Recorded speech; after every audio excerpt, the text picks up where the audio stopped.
Deep in the cornfields of Iowa, you'll find one of America's favorite short tracks, that of the Iowa Speedway. Tonight, the 7/8 mile oval is home to the Outlaws Sim Series Gunman Truck's regular season finale. Tonight, 13 drivers will leave with a potential championship in sight. Before they can fixate their eyes on the prize, we have 190 laps right here, right now, on Pit Stop TV. Good evening, everyone, and welcome to the virtual Newton, Iowa. Devin Zimmerman joins me on the call this evening. Vincent Cortez is on our social media coverage tonight. You also maybe hear from Andrew Cardinelli IV, who's kind of going around trying to dig up all the juicy stories heading into tonight's amazing regular season finale here at the Iowa Speedway. And Devin, well, let's get right into it. A fun, unique 7/8 mile short oval that bears a lot of weight on the regular season and on the season as a whole. Would you mind setting the stage for us tonight? So Iowa is a 7/8 mile oval. That's 0.875 miles to be exact. There's 10 degrees of banking on the front stretch and progressively banked in both turns 1 and 2 and turns 3 and 4, from 12 degrees on the bottom to 14 degrees up by the outside wall. 4 degrees of banking on the back stretch. This track was designed by Rusty Wallace, and it's to mimic Richmond Raceway, which he had a lot of success at, which gives it that, D shape. That's kind of what he is doing. He wanted to set it up for a track that he would have success at as well. So yeah, he designed this track in Newton, Iowa, and it's gone through some couple of owners and has had a couple of different series run at it. Most recently, IndyCar Series says they're going to be returning in 2022.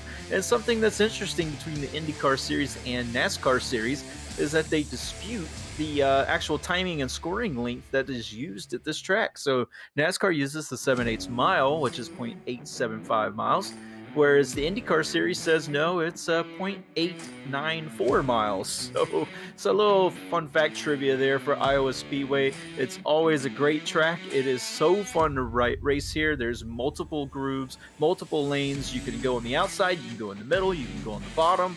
I mean, it's going to be a very, very fun race. You can get a lot of passing done. There's not really going to be a train like we've seen the last couple of weeks. You can really just put the truck where you want it, where it wants to be, according to the setups that these guys have. So it's going to be really interesting and a really fun track to end the regular season on, Emerson. Yeah, absolutely. And most weeks we really take a look at, the normal standings overall. And this is a look, of course, at the standings normally as they head into race 14 tonight. Everybody on the left-hand side, pretty much vying for the playoff spots that they kind of already have on lock. Everybody in the top 7 there on the left side are locked. Then you got to also factor in Farron Elam Jr. and Brad Bothwell as well. And then that's where it gets a little dicey. So tonight, we're going to be having our playoff standings that are updated for, of course, tonight's event, the regular season finale. And where this comes in play here is you'll notice everybody's point total after the first 8 drivers who are locked in on wins.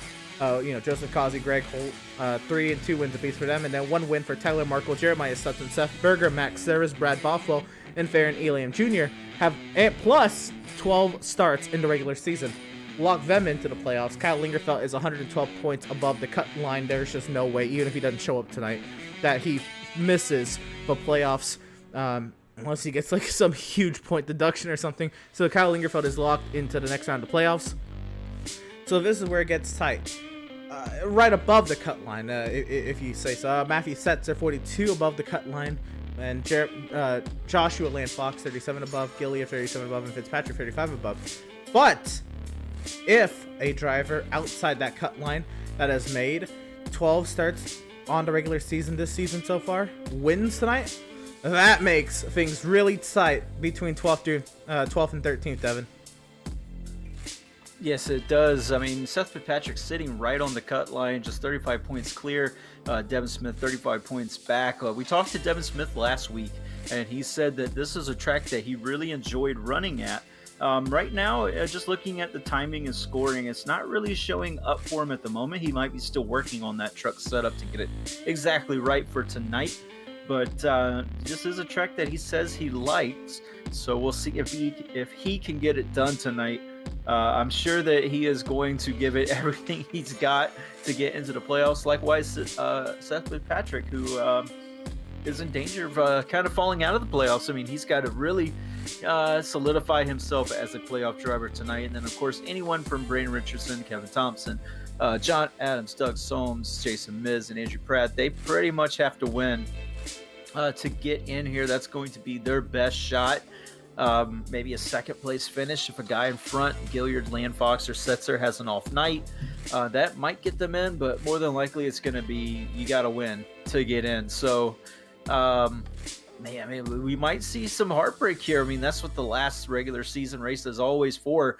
That last chance to get someone new into the playoffs. And, I mean, that would be a heck of a story if somebody was able to do that. Absolutely. Devin Smith definitely could point his way in tonight. 35 points, that's a large margin, but it's definitely something he can make of tonight. Is say he has 2 great stages, and he only has to outpoint Fitzpatrick the remainder of his point total, and that also depends on the field size, which tonight has already surpassed 25 trucks, and we're looking to grow that potentially into the 30s. We may have a large enough field for Devin Smith to make up his point total without even winning tonight's race. That could shake that up.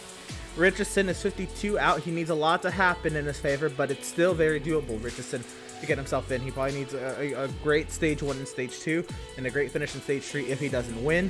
And then some misfortune from Fitzpatrick and maybe somebody inside the cut line as well as Devin Smith. So a lot can go on there. The eligible drivers, or the drivers that can win tonight, that could knock a driver from outside the playoffs, or from inside the playoffs out. Those, of course, Devin Smith and Brandon Richardson, who could also point their way in tonight if things fall their way. Kevin Thompson, if he shows up tonight.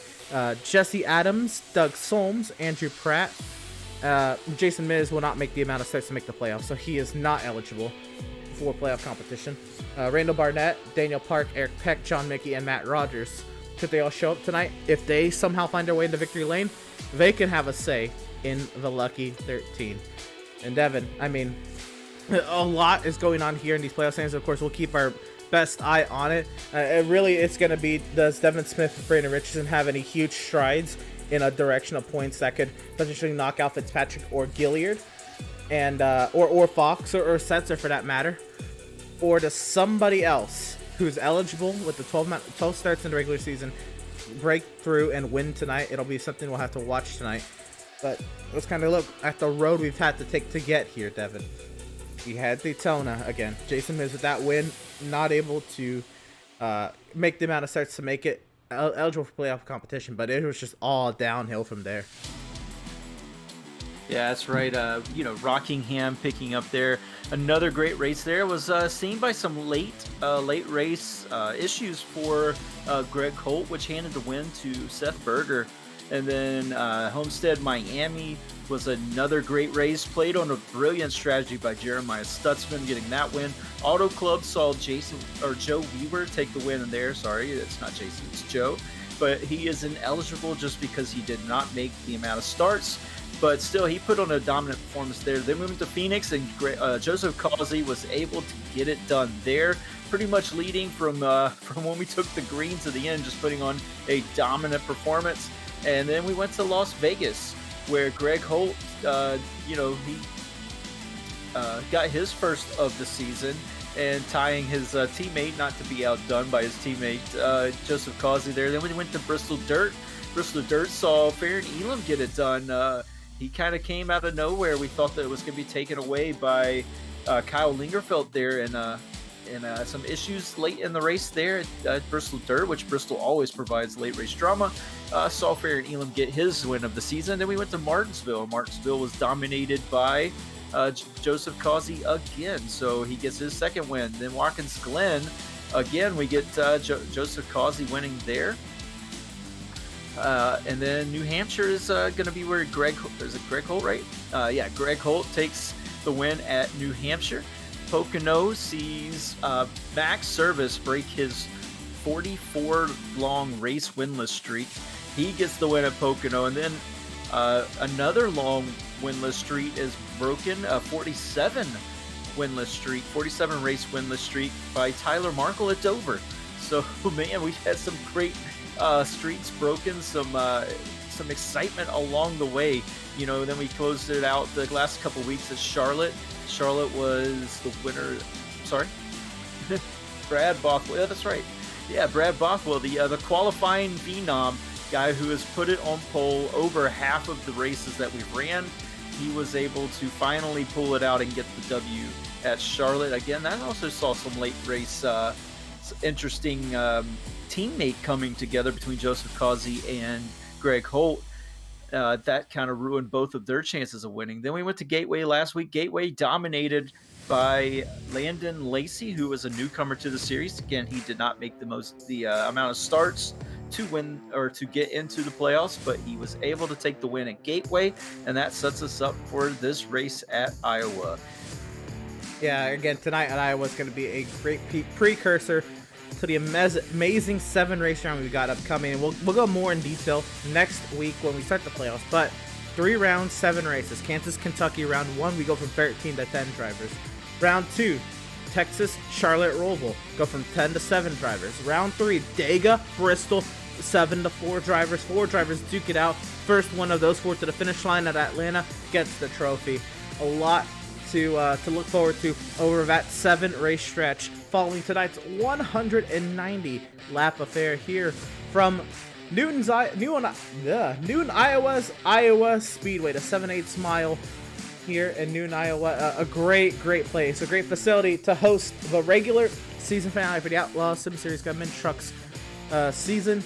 On the far side of this break, we'll have more pre-race coverage, pre-race interviews, and more heading into qualifying and the last 190 laps of the regular season. Don't you go anywhere.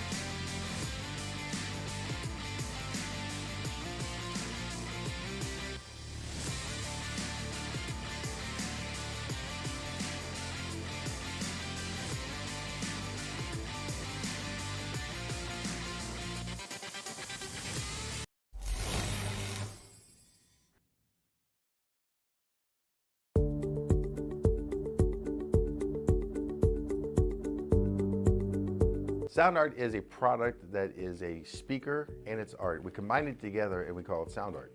What makes it so unique that any picture can be your speaker? Sound art gives you the high quality sound without the ugly speaker. This isn't a picture with a speaker, the picture is the speaker. Just imagine your wedding picture uploaded onto a canvas and now it's speaking 10,000 tunes. I mean, it's a very cool concept. What we like so much about it that you can take anything that means something very special to you, upload it on the canvas, have it hanging up in your room, your balcony, wherever you want to put it, and now it's a speaker. I mean, how cool is that?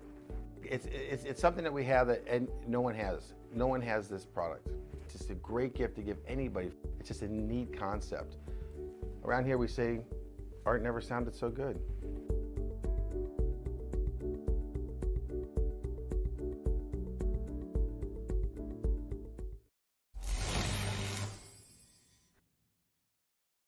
After months of quarantine, we're all interested in how we can become our best self. The team at Permanent Makeup and Cryo is here to help you get the flawless makeup look every day without the extra effort or time.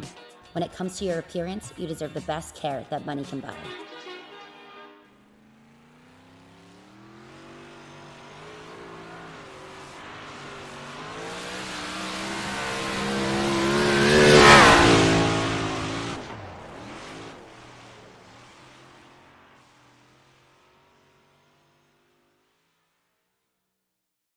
SoundArt introduces an entirely new way to listen to music in your home.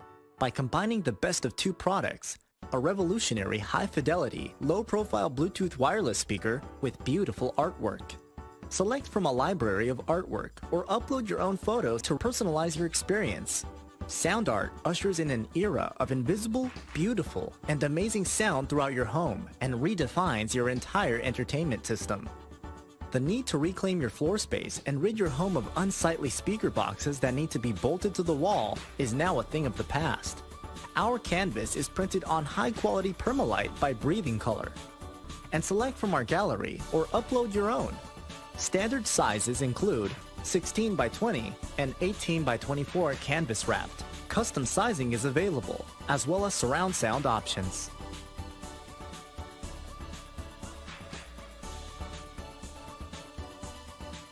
Have you found yourself trying to hide your joy because you're unhappy with your teeth? Your smile is the first feature noticed in an interview, on a date, or in family photos. We want you to be able to shine bright as your best self, and our teeth whitening system is the perfect step toward restoring your confidence.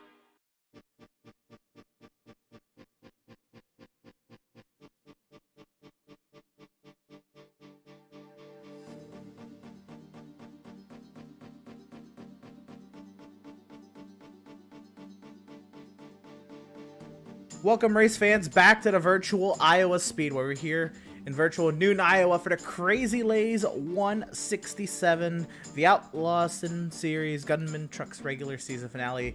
Crazy Laze, of course, YouTube channel by Tyler Markle himself. We're bringing a lot of sim racing content. He does a lot of AI stuff like iRacing AIs and Enter 2003. So if you're into that kind of stuff, of course, please go ahead and check out Crazy Laze on YouTube, spelled exactly as it is on your screen. And of course, Crazy Laze 167, the race name for tonight's 190 lap affair around the 7/8 mile oval here in Iowa and Devon. Before we get into tonight, we've got to give a huge shout out to our partners here at Pit Stop TV and that of Tucson Sound Art, your picture, your music. Use promo code PITSTOPTV at checkout for 10% off of your wall mounted sound art device today. Of course, got to give a huge shout out to Permanent Makeup and Cryo in Maine. You deserve the best care that money can buy. Give a shout out to Whiplash Media, the official graphic and camera provider of Pit Stop TV and BAM Racing Videos. By a race fan for the racing community. Go ahead and check them out on Facebook right there. BAM Racing Videos. And Devin, here we are. 7 minutes before we get into qualifying here at Iowa. A lot on the line tonight, but let's go ahead and let's see how some of these drivers who are solidly into the playoffs, maybe the driver like Kyle Lingerfeld, who's solidly in on points without a win this season, needs a win, maybe shoot his momentum into the positive direction heading into the playoffs. Yeah, that's exactly what I want to ask him about here. He's the only driver who's currently in via points only. So we'll pick his brain here, see how he's feeling. Mr. Kyle Lingerfeld, this is Devin in the booth. Do you have a copy? I gotcha. Hey man, it's nice to talk to you. You're the only driver right now that's pointed his way into the playoffs. How does that make you feel tonight? Are you kind of just looking to get out there and maybe try to build some more momentum as we get into the playoff season? Yeah, for sure. My attitude hasn't changed. We're out here to win every single week, so we'll go as hard as we can and see what the outcome is. We look pretty good on the long run, so hope to see a lot of them. Yeah, I mean, with Iowa, the way that the track's set up, it can be a good long run track there if, it starts to get spread out very, which typically often happens here. But yeah, I mean, going out there and getting the win, I mean, that's something that we thought you might have had by now, but unfortunately you don't. So, I mean, yeah, a win would definitely build the momentum. As far as the long run status is that something that you're kind of banking on here? I see that there is some short run speed in the truck. Yeah, no, there's definitely speed all around in this thing. Just hoping for the long run, though. It seems to be real gappy. So hopefully we can see that and get some results for ones that finally fall my way. All right, I like that. And then, as we're kind of watching you drive around the track here, I mean, there's multiple grooves to this racetrack. You can run pretty much any of the three lanes. You can run the below, the middle, the high. Which kind of lane is that setup that you're using there, really preferring around this track? Honestly, with as much speed as the top brings, this truck really loves the bottom on both ends. So I'll be cruising around there as much as I can, try and save a little bit of tire and move to the outside whenever I got to go forward. So yeah, I think it's gonna be real racy tonight, like 2 to 3 grooves on each end, so plenty of options. Yeah, it's something that we haven't seen with a lot of races towards the end of here. It's kind of been training almost. I know at Gateway it was really much a train. It was really hard to pass. This track, not so much. I mean, you can get passes done here. So, are you expecting maybe a little bit more cautions, or are you expecting it to kind of thin out like we normally see here at Iowa? I think everyone got pretty bored last week with the caution-free race, which, don't get me wrong, that's amazing. Only this group could do it, I swear.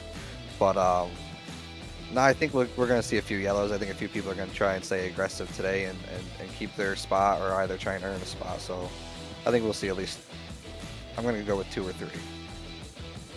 Oh, roger that. Well, hopefully your truck stays clean, and we're talking you on the far side of the race. Again, it looks like the speed in that truck is there. We wish you luck. Continue to build that momentum for the playoffs, my friend. I appreciate it. I got to thank Randall Falks at Reaper Speed Lab for always building me a fast one. Raging Cage and Graphics and Design for this awesome ranch dressing truck. And all my DHR teammates, you know, we work real hard throughout the week and communicate constantly, and here we are. So let's get it done. Yes, sir. Get it done. Indeed. We will talk to you hopefully again. But good luck tonight. Appreciate it. Thank you. Have fun. And that was one of the drivers. Yep, no, that's all right. That was one of the drivers inside the cut line. Locked into the playoffs tonight. Another one of the drivers I want to hit on tonight that is locked into the playoffs. Also, by the way, our race sponsor for tonight, driver number 42, Tyler Markle. And Tyler, want to get this, right out the way. Tell us a little bit about Crazy Laze. It's my YouTube. Give me 1 second, I'm on a lip. But yeah, I usually do NR races or iRacing leagues post. Gonna probably try getting back into sports posting and then first-person shooters. Other than that, nothing really. And fastest lap so far. Awesome. Yeah, sorry. A little distracted. What's up? Rightfully so. You're a driver who's, again, locked into playoffs of 1 win at Dover, but I'm sure you do not want to be heading into next week with only 1 win under your belt. You've won this season already at a short track like Dover. How are you feeling heading into Iowa, and what's your game plan, knowing that you got the playoffs next week? I'm just gonna play it the same way I do. I don't feel too fast here particularly, but tire saving it felt great on the 89 lap run I did. So 89 laps. That's how many you can do on fuel. That is amazing. Well, then, We'll complete both stages, within it too. That's right. Almost. But that's what, 190 laps. So yeah, I think we're gonna get 2 pit stops maybe. Oh, it'll be close. But that being said, you're kind of the one we talk about pulling strategy. Is there strategy that looms large, low-hanging fruit for you maybe that you may be looking at coming into tonight's race? I think so. It's a very long run that we're gonna have, and I think with how loose the trucks are here, we're gonna have a couple of yellows for sure. Maybe not. Outlaws, we say that, and then typically we don't have that. So I don't know anymore. Well, Tyler, once again, thank you, and congratulations, of course, for being the presenting sponsor for tonight's race, Crazy Laze 167 here at Iowa. Best luck to you tonight, driver, and yeah, best luck to you in the playoffs. No problem. Thanks, and hopefully I can do some more sponsors in the future for the league. Yeah, absolutely. And again, that was driver of the number 42, Tyler Markle. Again, another playoff driver out of Dark Horse Racing. And there's a lot of names that out of Dark Horse Racing right around that cut line. We're going to bring up Andrew Cardinale, the 4th here, with some late stories here heading into qualifying at Iowa. Some of the Dark Horse Racing drivers, and Seth Fitzpatrick, James Gilliard, and the like. Yeah, Emerson, there's a lot to talk about coming into this final race of the regular season. Just like in any season, you get down to playoff time, there's a lot to keep up with, a lot of guys moving around, right around the bubble. Now, as you viewers have seen so far tonight, there's a few drivers that have a good cushion, but are all on top of each other if a driver on the outside happens to win this race. One of those being the number 66, Joshua Landfox. Let's lead off with the leader in practice.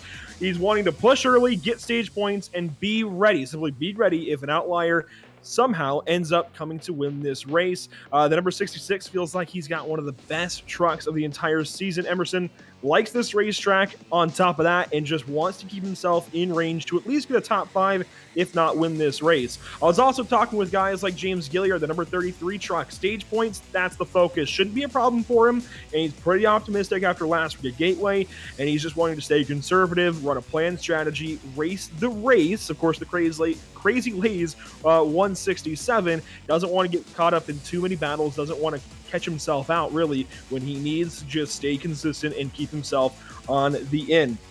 There's also Seth Fitzpatrick in the number 2 truck. Going for the win, needs a top 5. That's it, basically. Has got to focus on stage points and pressing hard the entire race. He's not looking too great in practice. 23rd when I checked in on him. He's just very tight the entire time. Admits that he might be the problem in that truck. A lot to watch for Seth Fitzpatrick, rather. This could be the race where maybe Seth drops down the running order and maybe one of those drivers doesn't have to win. Maybe they're able to get enough stage points to actually walk into this chase, into this playoffs by just beating Seth Fitzpatrick. There's a lot to watch for here. Again, the 2 truck, slow in practice, tight the entire corner. The 66, Joshua Landfox, led practice. And the 33, James Gilliard, just feels pretty good, wants to go for stage points. Watch out for these 3 and so many more. Yeah, absolutely. Again, and that's what we were talking about right there. What if these guys, if they don't, if they just miss the mark a little bit and they have a little bit of a rough day tonight, that could happen. Devin Swift's only 35 points back. That sounds like a lot, but again, a couple of good stages. Has a good run. Devin Swift could be right up there and maybe taking a spot away from a driver like Seth Fitzpatrick. We'll have to see. A lot can go on tonight, even though the margins look pretty big around that cut line. Watching qualifying now, again, we've got here the 5 of Matthew Setzer, who has gone ahead and put it top of the charts 5 times in thus far. Let's see who else is out around the track. How about driver and Emerson? Yep. I actually spoke with Matthew Setzer, who we just saw go pole for now. He said, oddly enough, he doesn't care about qualifying. And he's now he gets unseated by Farron Elam, but he went pole at first. And he doesn't even care about qualifying. Just has to survive and get a top 10. Well, he's off to a great start here, right there in second position. We're going to ride on board now with driver at the top of the point standings and looking like a surefire lock for the regular season championship. Joseph Kiazi loose there off of turn number 2. We'll see how this driver, who's really brought the heat on the short tracks this season with the win at Phoenix and the win at Martinsville. We'll see what he can do here at Iowa. Still battling a very loose race truck there up out of 4. Kiazi will put that truck. It'll be 4th quickest after 1. Yeah, it looks like they're setting it up for the second lap. They run that first lap kind of in the middle groove of 1 and 2, and then kind of try to build speed off of 3 and 4 and set up that second lap. That's where Setzer set his fastest time. That's also looking like a pretty decent lap here from Causey. And just looking at how Setzer was running and how Causey was running, those only 2 trucks that we've seen so far. Both trucks look incredibly loose here on the with the qualifying setup. We'll take a look at Ben Park now as we ride on board. All of these guys shooting for that Pratt Towel and Stone Award, the final of the regular season. And again, Ben Park very loose off of 2. Yeah, and that seems like it's going to be the theme of a lot of race trucks tonight. I heard a lot in practice and pre-race from a lot of drivers that their race trucks, they're going to be set up loose in order to kind of keep going through these corners at that high rate of speed over the long run. You heard Tyler Marco talk about 89 lap run. That's going to suck, I know, on that right front tire. And, of course, a looser race truck will kind of ease that right front tire into the run a little bit more. Yeah, you're really going to have to baby it, find the right line to run here. We've seen that you can run the middle line, you can run the bottom line, you can even run the top line. It just depends on how the truck is set up, how it's feeling. If it's wanting to enter high, you're going to have to stay up there and make the best of it. It just depends on how they set them up and what you're most comfortable doing. Looks like the middle line, though, seems to be the preferred line here for the 53 truck. As he setting up his lap here, runs up against the wall. It's a good dive into turn 1. Gets down to the bottom. So, yeah, that was just setting up the lap there. He was running kind of the middle lane in both turns last time. We'll see what he does this time through 3 and 4. But one of the other drivers out and around that cut line, Devin Smith, coming into tonight's race, 35 points below the cut line. Last week, he said he likes this track. Andrew's got a little bit more from Devin Smith. And Devin's feeling good, particularly about the long runs. Emerson needs to focus on it, especially with this league in particular. He knows a tendency to go long on a green run, knows a tendency to need to save tires. He's got to qualify well. That's what he told me. He's going to try and do so here into turns 3 and 4, and he's opting for a middle line as well. When I was talking with Joshua Landfox, that was one big thing that he hearkened on, and he's currently on pole, so it sounds like that is the way to go. The middle line has got grip. We'll see what Devin does across the line, and not so bad. Yeah, right now Devin Smith, he's gone 14 of 14, but it looks like a lot of these drivers aim for that second lap. They got to get these tires up to 10, especially with the loose setups. These trucks are really going to like it when these trucks have gone around a lap or two. Truck a little hot as well, so we'll see how these drivers fare. Devin Smith on his second lap, he'll put it 4th quickest. How about it? Yeah, these guys are looking to really ramp it up here. Devin Smith needing a good run, wants to get himself locked in. Doing a great job here qualifying so far, putting himself in the top 5. ahead of our current regular season champion, Joseph Causey. So looking really good for the Oh, 95. Loses it out of 3 there, but the time was set, so that's a really good looking time. His teammate though, Josh, was it not teammate? I'm sorry about that, but Joshua Landfox there again, looking spectacular up in the top spot here. This could be his first pole of the season. With only 3 minutes left, though, there's still a few guys who haven't gone out and qualified, probably waiting on it. We're on board now with, I believe this is Max Service. this is the 77 of Seth Berger. Yep, and you'll see those eyes looking up at you. They're upside down to us, but they're right side up if you're looking at the truck from a forward camera angle. And that is Seth's dog. That is Aspen, and a beautiful dog as well. See a lot of pictures of Aspen. Aspen is a partially deaf dog, and all of us love very, very much. And he's decided to plaster Aspen's face all over his and Max Service's race trucks tonight. Yeah, I love the appreciation for dogs. Dogs are man's best friend for a reason. I mean, they are so loyal, and he really loves his dog, as we all do. Aspen is a great dog. Again, like you said, partially deaf, so just showing her some love. And as you can see there from the side of the truck, Aspen all over the truck. So if Aspen and Burger Nation are watching there, give some love to Aspen for sure. And hopefully Seth, he was looking real sporty in practice. Maybe he can dice it up with these front runners here. All right, well, this is going to be the lap that it has to happen for the 77 of Seth Berger. Looked a little sporty in practice earlier to the line. Seth Berger from 18th. He will not. No, he will. He will go 4th quickest in that 77. Yeah, he kept it in the middle lane, which, like we said, we saw that Josh Fox was doing. Landon Lacey kind of got down a little bit lower. Also, Devin Smith got down to that bottom line, but Berger decided to run that middle lane through 3 and 4, and it seems to work. I mean, it's a lot of speed and a lot of grip through there. Didn't look like the back end of the truck wanted to step out as much as some of these other guys we're seeing with these other trucks, like Joseph Causey comes to mind, and was a Farron Elam and Matthew Setzer that we were looking at earlier. Want to give a shout out to Jeremiah Stutzman, who's put it 5th quickest in that number 71 truck. Max Service from 21st goes 14th. And on this final lap, we'll see what Max Service is able to do on the other Aspen truck in the field. Still to qualify, I don't think we're going to see qualifying times, but there is Jeremy C. Poole, Andrew Pratt, Doug Soames, Matt Rogers. 3 of those names are eligible. Andrew Pratt, Doug Soames, Matt Rogers. If they win tonight, they are in. Yeah, Service takes it up to 6th on his final lap, so proving that there's still a lot of speed on the 3rd lap of the truck. I mean, being a short track, there's still, plenty of speed there. Shouldn't be too much of a fall off in the first few laps. We're going to see some good hard racing here early in these runs. If there is a caution, it could breed more cautions. We've seen that come true with this series before. Again, a lot of these guys are hoping for the long run, though. Just playing tendency with the Outlaws Sim Series, there tends to be a lot of long runs, and a lot of guys banking on that tonight. Absolutely. A lot of guys banking for this race to play green for the Crazy Laze 167. Of course, we talked about the YouTube channel at the beginning of this part of the broadcast. We talked to Tyler Merkel about it, but once again, if you're in the sim racing stuff, like especially iRacing AIs at NETA 2003, go ahead and check out Crazy Laze on YouTube. Tyler Merkel, of course, driver number 42, the person behind that channel, and all that good stuff. Qualifying has ticked over, Devin, and that means that we have a pole award to hand out.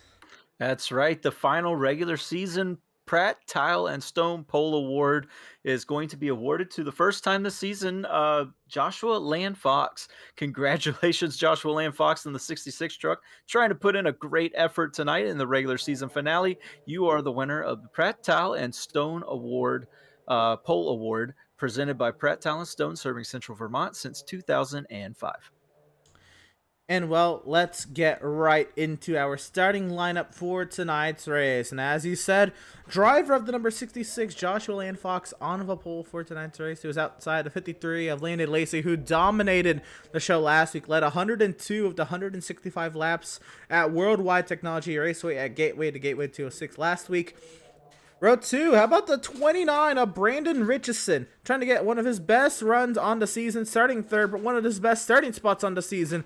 It'll be intriguing to see what Richardson does from third. He's inside last season's champion in that 77, Seth Berger in fourth. Row number 3, it'll be the 71 of Jeremiah Stutzman in fifth, the 81 of Max Service in sixth. Row number 4, Devin Smith, 35 points below the cut line, starting inside the top 10. Needs some stage points to make that deficit a little bit lower. Starting 7th will help. P8 will be the 88 of Joseph Kazi. And row number 5, it'll be the 42 of Tyler Markle, the 98 of Farron Elam. Yep, then row number 6, we're going to have Benjamin Park on the inside of his brother Dan Park. Dan Park, a great qualifying effort here tonight. I think this is his best qualifying effort of the season in 12th place. Row number 7, we'll see James Gilliard in a 33 truck qualifying 15th. He's going to need a good run. Like he said, he's just going to be trying to survive tonight and put in a good finish, hopefully staying clear of that cut line. Cody Vreeland will start on his outside in the number 10 truck. Row number 8, we'll see Kyle Lingerfeld in the 65 truck. He said he has a good long run truck tonight. Not so good on the in the qualifying effort there, considering where he was in practice, but he said that truck is set up for the long run, so we'll see if he can make his way through the field from 17th to come out on top and pull in some momentum as we head into playoff season. On his outside will be the 63 of Randall Barnett. Row number 9, we'll see Eric Peck in the 25 and Seth Fitzpatrick in the 2. Seth Fitzpatrick's really struggling as Andrew Kernali IV, our pit reporter, said in the opener, really fighting that truck this evening, not having the best of nights, and that will do it for the top 20. Yeah, we have Matthew Setzer, Jason Miz up there in row number 6, kind of graphic skipped over there. How about row number 11? It'll be Jesse Adams, Andrew Pratt, and round out the back of the field here, 96 of Matt Rogers, the 32 of Jeremy Seapool, and that'll do it for our starting lineup for tonight. Oh, there's the 67 of Doug Solms. I don't want to give him some love before we get going here, but 25 trucks in tonight's field here at the virtual Newton, Iowa Speedway, getting ready to put on a great show tonight. 190 laps. Stage is awarded at the completion of lap 38 and 86. The iRacing.com safety vehicle finds its safety in the pit lane. The field in the hands of Joshua Land Fox, and we are racing from Iowa.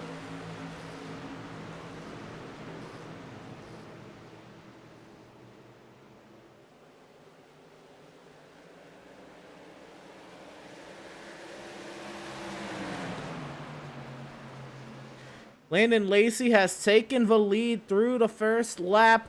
Seth Berger side by side with Joshua Fox there for second. They continue to duke it out. We'll see who will get the upper hand through the corner. And it looks like Seth Berger will get it into turn number 1. Yeah, it seems that outside lane can really get an acceleration off. Landon Lacey was side by side with Joshua Landfox as they came into turn 1, just powered that thing around the outside in turns 1 and 2. And then Seth Berger did the same thing in 3 and 4. So that middle groove looks to be the preferred line right now. I expect to see that top line start to make its way in, though, as we get further in this run. And we'll see here. Now, how about Brandon Richardson, who's fallen back to 4th, but he's still up here and still going strong, trying to see what he can do in that number 29. Oh, caution out on the speedway. Oh, no. And it's not looking good for the guy who was trying to build momentum tonight. Kyle Lingerfeld involved in this one. Something amiss for the 65 of Kyle Lingerfeld. We're going to go ahead and try to get a replay and see what had happened here to the 65.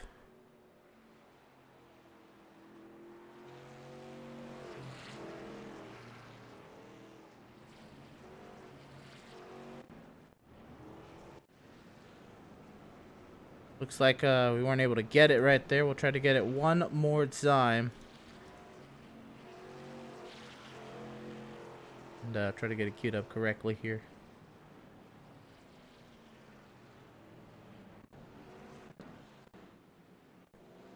Still something amiss for the 65. Oh, looks like we got it there. Oh, no. Randall Barnett caught the wall. And unfortunately, Kyle Lingerfeld was on the other end of that. We'll have to see. Something amiss for Randall Barnett, and we'll get it here. We'll get the whole story.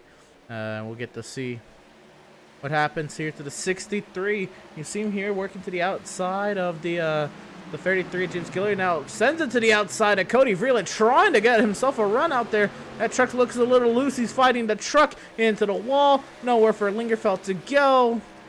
Looks like only a 2-truck incident, but still unfortunate.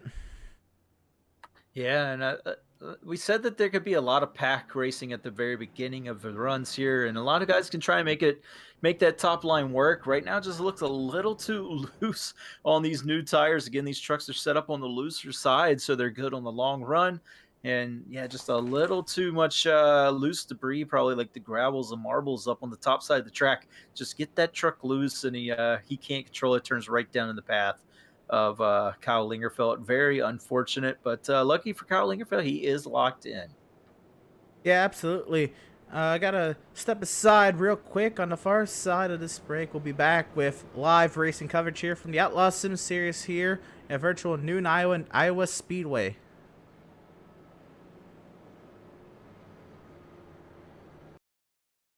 Have you found yourself trying to hide your joy because you're unhappy with your teeth? Your smile is the first feature noticed in an interview, on a date, or in family photos. We want you to be able to shine bright as your best self, and our teeth whitening system is the perfect step toward restoring your confidence. SoundArt introduces an entirely new way to listen to music in your home. By combining the best of two products, a revolutionary high-fidelity, low-profile Bluetooth wireless speaker with beautiful artwork. Select from a library of artwork or upload your own photos to personalize your experience. SoundArt ushers in an era of invisible, beautiful, and amazing sound throughout your home and redefines your entire entertainment system. The need to reclaim your floor space and rid your home of unsightly speaker boxes that need to be bolted to the wall is now a thing of the past. Our canvas is printed on high-quality permalite by Breathing Color. And select from our gallery or upload your own. Standard sizes include 16 by 20 and 18 by 24 canvas wrapped. Custom sizing is available, as well as surround sound options.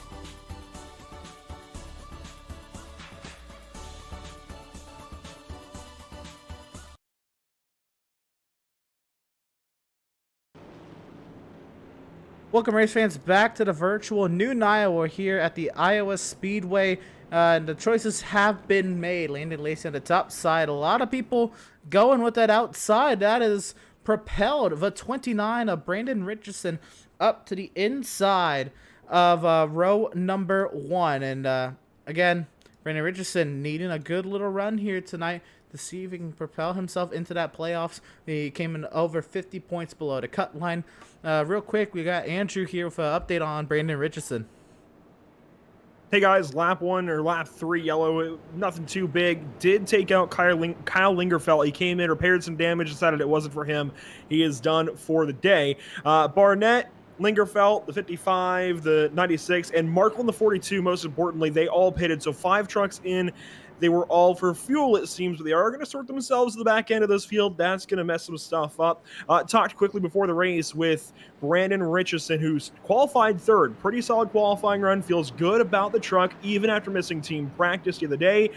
Taking this race one stage at a time, just trying to work through this race as best as he can, and is running a bit of a higher steering ratio, specifically to save tires. Thanks, Andrew. And here we go. The field now will be in the hands of Landon Laze as the iRacing.com safety vehicle finds its safety in the pit lane. We're back to racing from Iowa.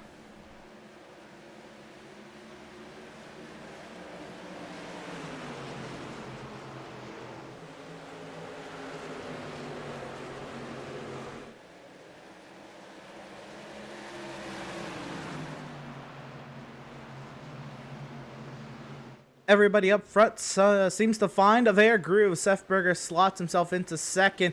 It's going on a little further back here between Theron Elam and Devin Smith. Theron actually gets the upper hand up to 8th. Devin Smith now under attack from the 10 of Cody Vreeland. Yeah, Cody Vreeland going to work his way on the outside. Devin Smith gets a little tight, pushes off the turn, but keeps it off each other, and Cody Vreeland easily going to get ahead of him into turns number 3 and 4. But Brandon Richardson, man, that was a net gain for him.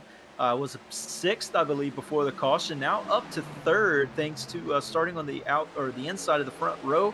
got a great restart from the guys behind him and slots in that comfortably into that third position behind Seth Berger and Landon Lacy. So great strategy call there for Brandon Richardson, a guy who's needing a win for the most part, or a lot of stage points, really putting himself in the picture right now.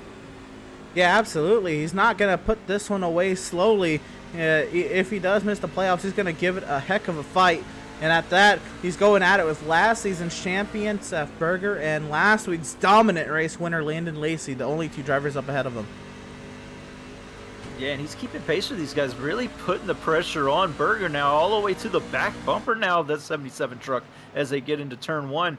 He seems to keep the truck a little bit lower than Berger does coming off the turn, really starting to diamond that exit, and it's really putting some power into that truck down the straightaways. So a lot of speed in that 29 truck right now, and yeah, you can see it. I mean, so look fast at that run coming off, so fast coming off the corners of the truck. He backs it up so nicely, and then just gets such a great run. And this is where he's going to try and pass right here. Such a big run coming off of 2 now. I wasn't able to get it as good as he was 3 and 4 last time, but man, that truck looks dialed in here at the early part of the run. Backing up the century. Look at his great run. Now he's going to send it down here into turn number 1 on Seth Berger. Yeah, 3 and 4. Oh, contact and Seth into the wall. And that's damage on the 77 truck. That's not going to be good for him. I'm not sure what happened there. We were riding on board with the 29. I'm not sure where they came together. We'll have to get a look at it via the replay here. Absolutely, and we will. And I mean, I get it. Richardson, of course, trying to make a huge run here. This is kind of out of desperation as well. Needs to get up here to second. Needs to start putting himself in position. If he's going to point his way in, he's got to start here. I think he just misses the entry to the corner a little bit. Maybe took the corner as if he was clear, and there's still a truck to his outside. I don't quite know. Seth really couldn't have gone much higher. No, I think, yeah, the 77 gave him plenty of room. I think the 29 truck just tried to drive the corner in a lot harder than he has been. The 77 able to get through 1 and 2 very well, but the 29 was a lot better in 3 and 4, so I'm not sure that was needed there. I'm pretty sure he would have been able to clear him very easily in 3 and 4 if they would have stayed side by side off of 2, but Brendan Richardson not leaving anything to doubt. He wants to get this win. It's trying to put that truck in position. Oh, Kazi! He hits the bumps big time there on the entry to the corner. And Seth Berger just having a nightmare race right now. The truck's damaged. He is sliding back big time. And it's not looking good for last season's champion here in the regular season finale of Season 2. Yeah, again, Seth Berger just trying to hang on and see what he can do, see what he can make out of this race, and it's not looking too hot for him at that. A lot going on here. Joseph Kazi powers his way forward on the other side of that, up into that 5th position, and is looking to see what he can do up front. Brandon Richardson has reeled in a 10th since we last checked on the gap up front. Landon Lacy may potentially have some company here soon. It quite possibly. I mean, but the thing is with Brandon Richardson that we have to really watch is his tire drop off. Is he pushing too hard right now? Oh, you can see him get loose off of 2. And I mean, that is the question. Is he pushing too hard? I mean, I know that he's starting to gain on Lazy here. He can see that lead. He really wants it. But is he pushing too hard right now? Is it just not going to hang on for him in the long run? And will Max Service and Joshua Fox behind him start to reel him in here before long? And we got to start thinking here. Remember, the stage is going to be scored at the completion of lap 38. Devin Smith has fallen outside of stage points. Seth Fitzpatrick is outside of stage points. Even right here, say Richardson finishes in 2nd. That's 9 points. That's going to bring his deficit from 52 down to 43. And at 43, that's still pretty. It's still a lot of work. But he can do that here. It's going to be tough. I don't know if he's going to be able to with the current field size, because 24, I mean, he's 23 trucks running. But, I mean, Richardson could put up a fight here. It could become a numbers game towards the end. It definitely could, and I mean, he's trying to push here so hard. Landon Lacy, though, looks like he's trying to save his tires. He's not really pushing that truck that much, just letting it do what it needs to do. But these guys have opened up quite a big gap here on the cars behind them, about 2 seconds back. maybe a second and a half back to Max Service and Joshua Fox here, racing for that third place position, and then another couple of, or a second and a half back to Joseph Causey and Farron Elam, and who's just took over fifth place. In that battle for fifth, Cody Vreeland along for the ride there. So these guys starting to string out here up front, but back in the middle of the pack, it's still pretty chaotic there. Oh yeah, Causey losing a spot there to Elam, but Vreeland has been moving forward. Vreeland again was outside the top 10 on the restart, looking for sixth here. Trying to get to the inside of Causey here. Stutzman still up there as well, trying to see what he can do. If Vreeland opens up the slot to the inside, he does. Stutzman trying to take away that 7th position. Causey under heavy attack from a couple drivers. Yeah, they almost went 3 wide down the front stretch. That would not have been a great idea. I mean, the track can fit that, but I'm not sure you really want to do that. Stutzman backed out a little bit and tried to get the corner exit.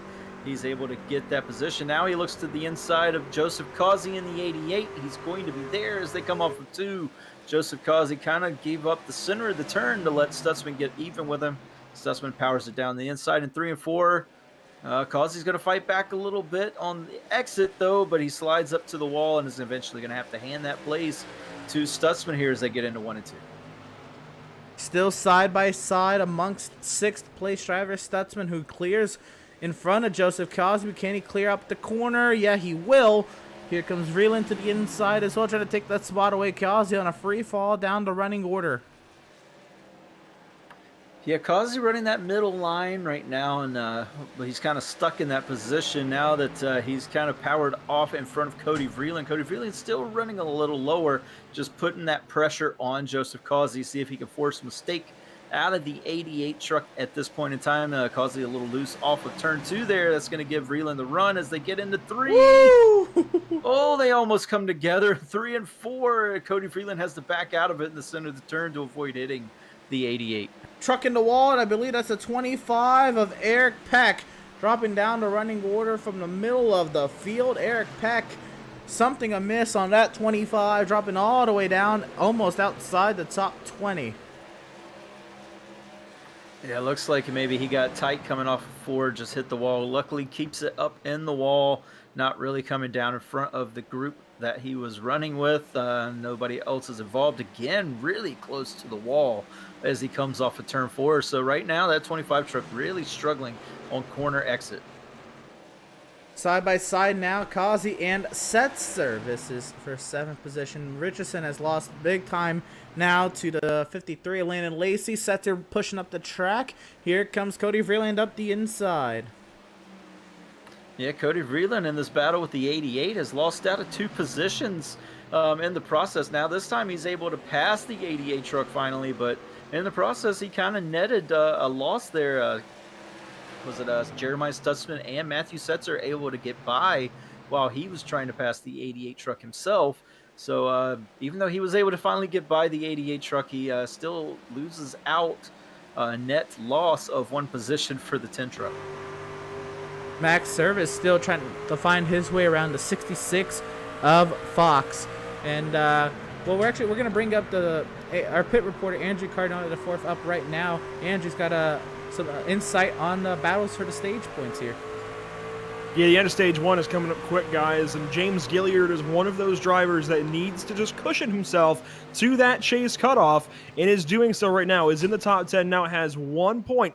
He worked for 5 or so laps to get on by that slow 77 after Seth Berger got put in the wall, and finally got on by him for that 10th position. That's pretty important. Further up, you can see that the 66, while he may not be exactly up front where he started, the 66 is still holding on strong, and Joshua Lane Fox continues to look good, guys. Absolutely, Joshua Fox, again, keeping it up inside the top 5 after a great qualifying. Of course, getting the Pratt Titanstone pole. I know there's a lot of heavyweights up here, like Landon Lacey, who, again, went out and dominated last week, but Joshua Fox has not faded any from that great qualifying position right now with 4 laps left in stage number 1. Holding pretty here out in front of Max Service, and he started to gap the 81. Yeah, Joshua Fox just seems to have a lot better speed in the long run right now, at least the middle of the run, than the 81 truck. He's starting to fall back. He's eventually going to fall into the clutches of Farron Elam Jr. if he's not careful. These guys behind him starting to catch him. They were about a second and a half ahead of that group, but Farron Elam reeling in the 81 truck now. Yeah, Farron Elam wants his fair shot at 4th place before the end of stage 1, which is coming up here in a couple laps time. Landon Laze will cross the line. That should be lap 37. 2 laps to go in stage 1. A 1.6 second advantage up over Brandon Richardson, Joshua Fox, Max Service, who's got a battle on his hands with Farron Elam and Jeremiah Stutzman getting spicy for the 4th position. Yeah, getting spicy indeed. Farron Elam and Jeremiah Stutzman have caught Max Service here. Service just not able to get the power down off of the exits. That's where it looks to be gaining. Kind of with the same deal with the 77 truck and Brandon Richardson earlier. Just these Swift Racing trucks just not having the power off the turn. They're not able to put the power to the ground and get those rear tires to move forward. It kind of looks like they're just kind of spinning at the moment. So not really able to get the power down off the turns could really affect their run in the long term. I mean, the 77, of course, is damaged right now. But the 81 truck falling back, it looks like, as Landon Lacey's running away with this thing. Well, he's running away with it, and he just crossed the line last lap to win stage 1. Pretty solidly, nearly 2 seconds over Brandon Richardson. Then it was Joshua Land Fox, Max Service, Farron Elam, Jeremiah Stutzman, and we'll get some confirmation later on from Race Control on who was 7 and 8, but I'm pretty sure it would be Setzer over Vreeland, Gilliard, and Causey, the top 10. We'll get confirmation from Race Control, and we'll go ahead and announce that. But I say that Causey's at the front of a big pack back here. Gilliard's getting caught by it as well. A lot of trucks in play back here. Yeah, including some trucks who pitted on that last pit stop. Tyler Markle right there comes to mind. Devin Smith also in the hunt here. He wants to get himself into the top 10, needing those stage points. Missed out here in stage 1, but stage 2 is not too far away, and he could definitely put himself in a position here. Joseph Causey having some trouble on the long run is in that 88 truck. We're not used to seeing that out of the 88. Yeah, Joseph's been on a little bit of a struggle here the past couple weeks. Maybe some momentum in the wrong direction for the 88 of Joseph Causey, but maybe he's also trying some stuff out. Maybe he'll get back to his race-winning form when we flip the switch next week at Kansas. That's a whole bunch of what-ifs. We'll have to see what happens, of course. Near contact there between Tyler Markle and Joseph Causey. Markle will give the spot back to Joseph for now. They continue to go side by side through 3. Pushing up the track is the 42. Yeah, some real tight racing here between the 42 and the 88. They've almost made contact, if not made contact in turn 3. Turn 2 comes again, the 88 forcing it down onto the 42 truck. Just not able to hang on to it now, and the 42 truck should have the momentum off the turn. Still not able to clear, but now as we get into 3 and 4, he has the line. Can he power it through in the center of the turn? It does look like he's finally going to get clear of the 88 truck, and that leaves the door open for the 95. Real quick, the confirmed stage 1 results as Devin Smith nearly washes up into Causey there. 7th was Setzer, 8th Vreeland, Gilliard, 9th Causey in 10th. Smith and Causey still going at it. This is now for 12th as they kind of continue to wash down the running order. And again, the race is going to continue to play out. We got the stage 2 completion going on at the end of lap 86. That's Doug Solms working his way forward. Solms is having an impressive run as he looks to see what he can do against the regular season point leader there, Joseph Causey. Doug Solms, the Canadian out of Ontario, trying to see what he can do. Yeah, he's putting the pressure on here on Joseph Causey. Normally, he's not racing around Joseph Causey, so a really good run for the 67 truck, who's shown great improvement this season from last. So really impressed with what Doug Solm's been able to do. Washes up in the center of the turn, though, causing giving him no room off. That's really going to hurt his exit speed. They're still side by side as they get into 3, though. Let's see what happens this time. Ben Park there in the wings, awaiting his cue to take a spot or maybe 2 if these 2 get into it. Ben trying to send it to the outside. That Tim Horton's that a Ford? That is a Ford F-150 to his inside. Here comes Ben. A great run around the outside of Solms. Up to 14th is the 23. Yeah, and he's got to run the high line, the 67 still to his inside, but this time he gets it to the outside almost of the 88 truck. 88 pushes up in front, and Ben Park dives it down to the inside. He's going to take a run at the 88 truck as they get into turn 1. He's going to send it on in. Vic, can he get the slider done? Sound like I'm talking about dirt, but that's really kind of what you have to do at Iowa. At this point of a tire run, you kind of have to send it in there, that bottom side. Though you can run it, it is not going to get the pass done most of the time. Ben just overpowering Joseph there on his tire age, and it kind of works out there. Vreeland is now to the inside of Matthew Setzer for the 7th position. Yeah, Vreeland been working on the 5 truck for a while now. He clears him into turn number 3. Setzer's going to fall in behind, still powering it though to the outside, not able to keep it there though. And that 7th place position securely in the 10 truck's hands. Joshua Fox also has caught Brandon Richardson and passed him for 2nd place. We missed that on the broadcast, but yeah, Joshua Fox working his way up the order, and he's closing in on Causey. Yeah, Joshua Land Fox, again, working his way up there to 2nd. Joshua trying to get a great run in his, to his name as we head into the playoffs. He's currently in on points now. Again, doesn't have a win to his season, but can start to string together some great runs as we go to a couple mile and a half in that first round as well. Try to set himself up for a potential advancement into that 2nd round, and we'll see what happens with Joshua Land Fox right now up to 2nd here early in the going at Iowa. Yeah, I said Causey, I meant Lacey. So, yeah, he is catching a little bit, actually, maybe just kind of maintaining, maybe falling back just a little bit now.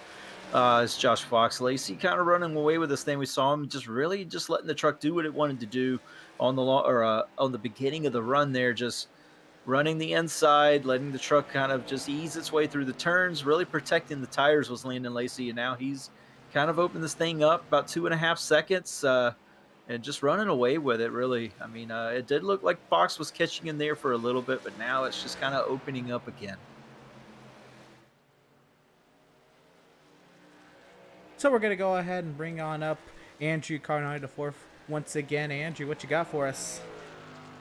Hey, Emerson, talked with Landon Lacey before the green flag tonight. In fact, right after he qualified 2nd, said he was going to struggle in the short run.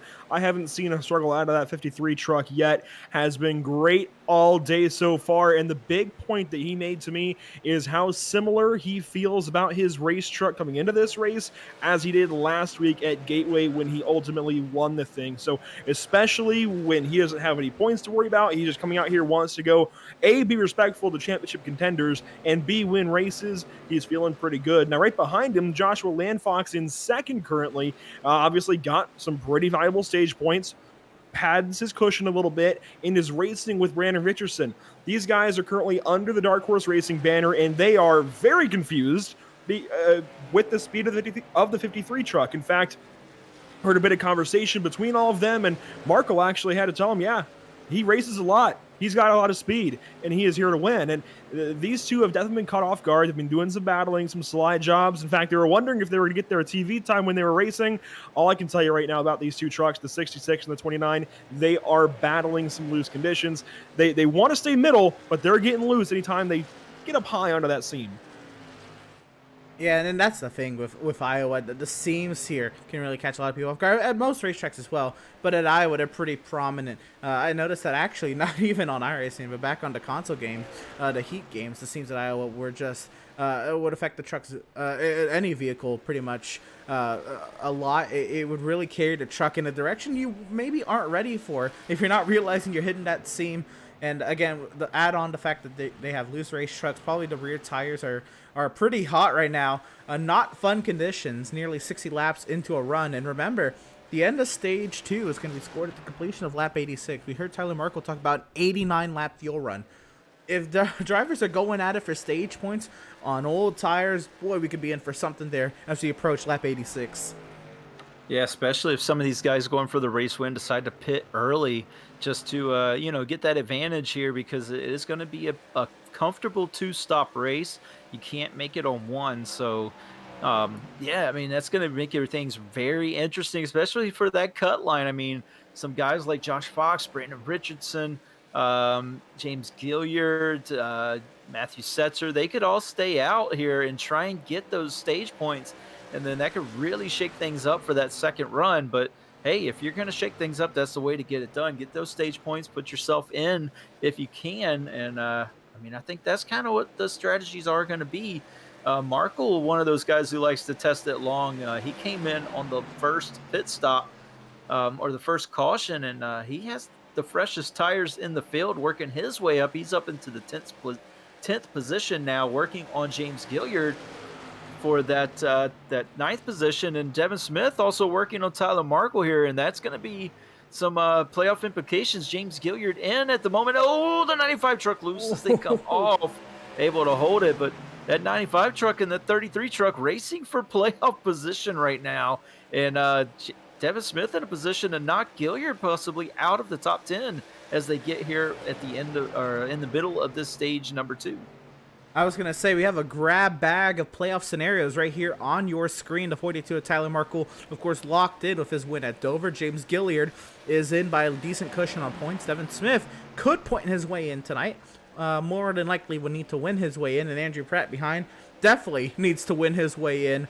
All four of these drivers all fighting for different things, but all definitely a part of the playoff conversation in their own right. Markle peeks to the inside of Gilliard into turn 1. Markle sliding up real quick on Tyler Markle. He's one of the 3 fastest trucks on the track right now, along with Landon Lace and the 71 of Jeremiah Stutzman up in 4th, bringing a lot of speed. You'll see that 75 as well, and Ben Park, who, again, I've been very impressed with, recently returned back to the Outlaws Sim Series after just taking some time to work on his craft, and he's proving it with his long run pace.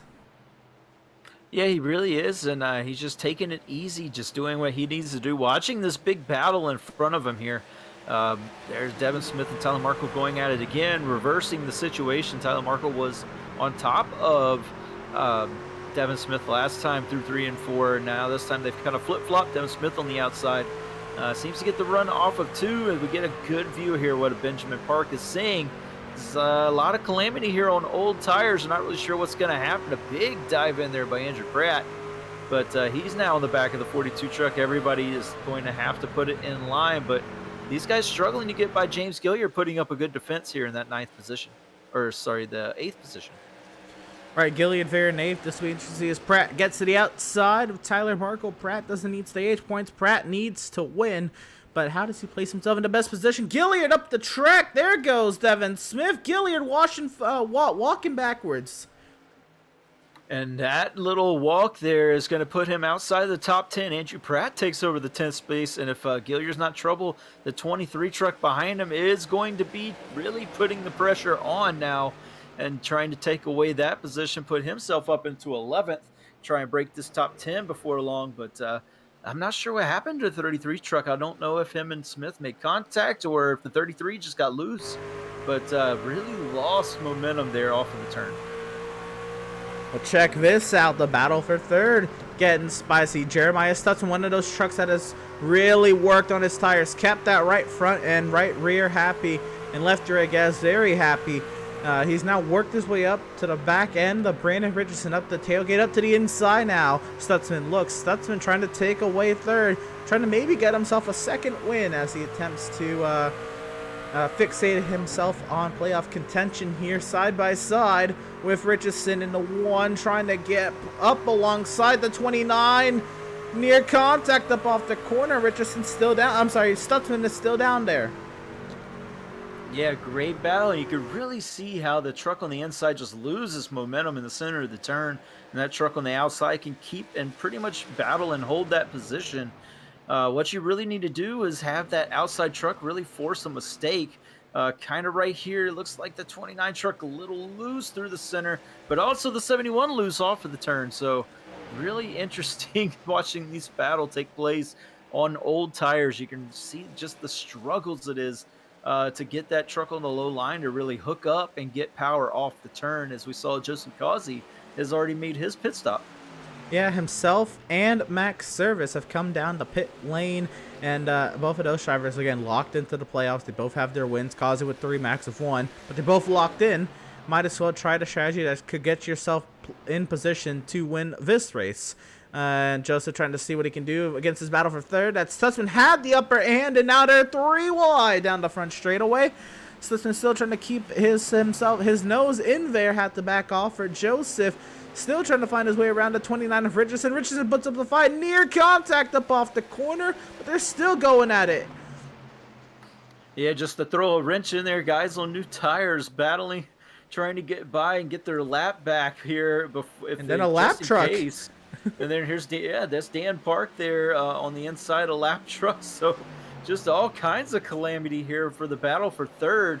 Stutzman, though, powers almost contact again, trying to force the hand of the 29 truck, and is able to make that pass now. But man, what a battle. I feel like that thing went on for about 10 laps. That was a phenomenal battle there out of Jeremiah Stutzman and Brandon Richardson. Stutzman with the fresher tires, the faster truck, able to get the upper hand as we get into pit stops here. Andrew, what you got? You mentioned that long battle between Stutzman and Richardson. It's been another long battle for Gilliard, but not with another driver. In fact, he's been battling a really, really bad race truck these last few laps. Hit the wall pretty good out of turn 4 on lap 55 and has since knocked the fence down a couple of more times. Very, very tight, leads to some four-wheel sliding. The truck is just all over the place. Doesn't feel right at all. You mentioned Brandon Richardson. He is currently the best shot at a wild card winner and would, at the moment, knock out Seth Fitzpatrick, who I believe is recently pitted and also has some right rear damage from that initial caution. Yeah, we forgot about Fitzpatrick's involvement in that caution. We maybe got clipped a little bit out of some reactionary contact as Barnett was spinning across the back half of the field there. And you see Fitzpatrick trying to see what he can do with that wounded race truck. He's come down the pit lane, got himself some fresh tires to see if he can place himself in a better position here. Maybe a timely, I guess he's actually rooting against the yellow here. Or maybe after everybody has cycled through pit stops, maybe a timely yellow then. We'll see what Fitzpatrick is able to do in that 2 truck.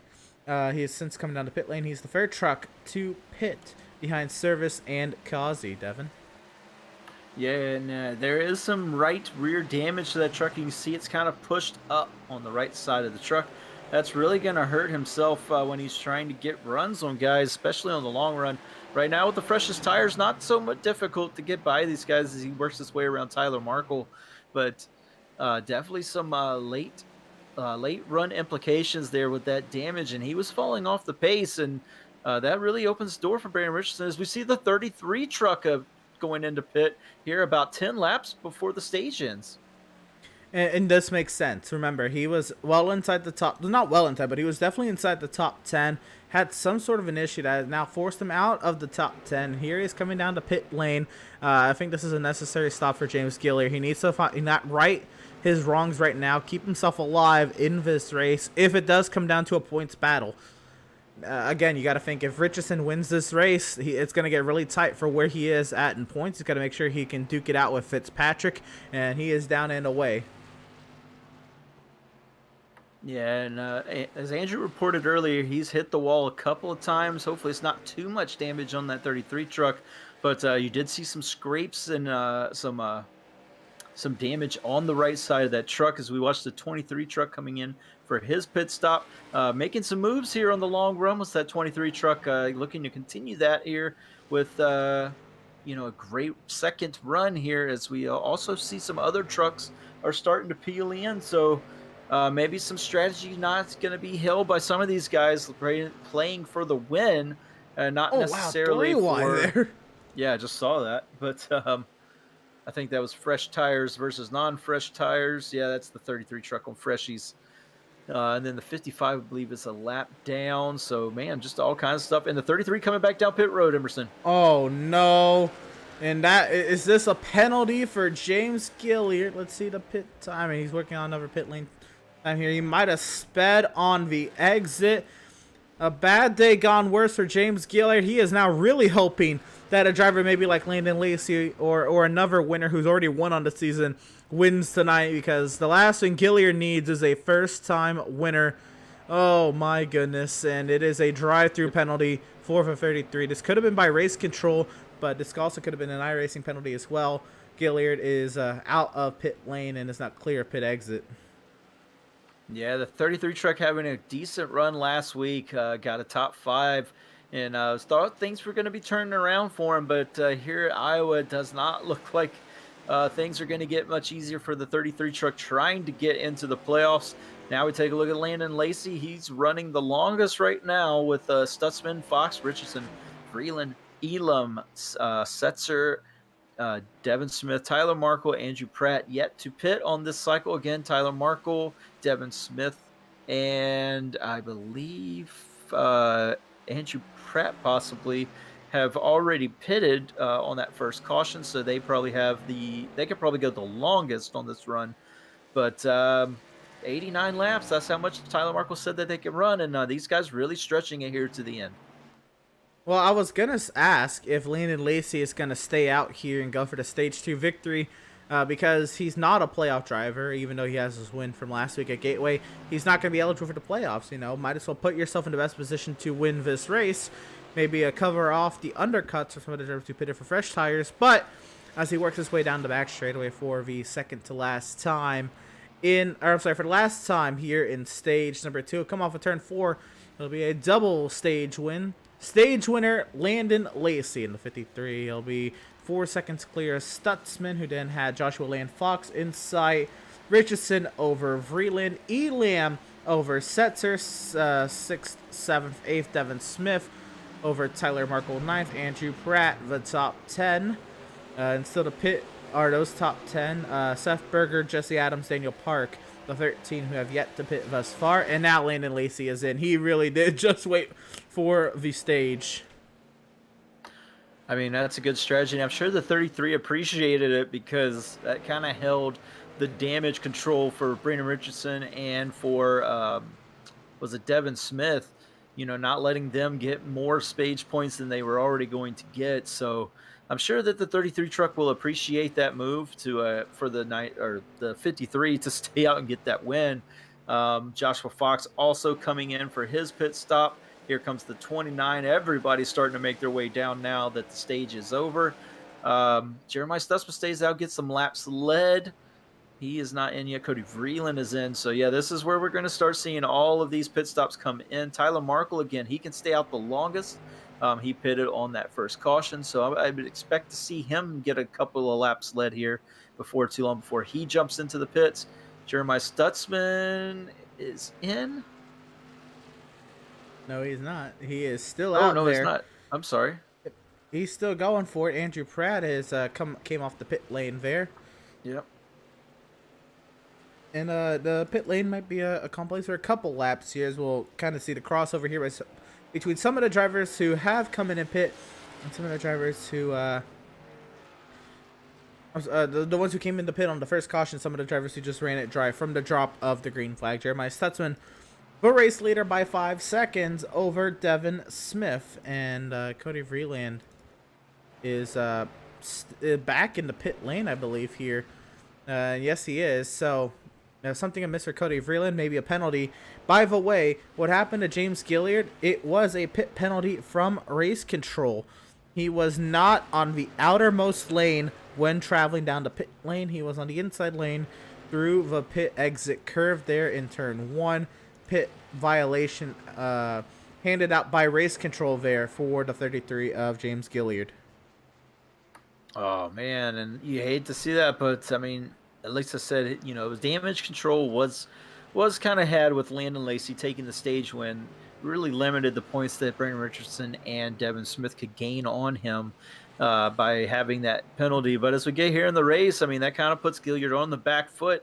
He's not really in control of his destiny. He just needs to get out there and run laps and just kind of hope, like you said, Andrew Pratt, something wrong. He's going to have to tow. I'm not sure what happened.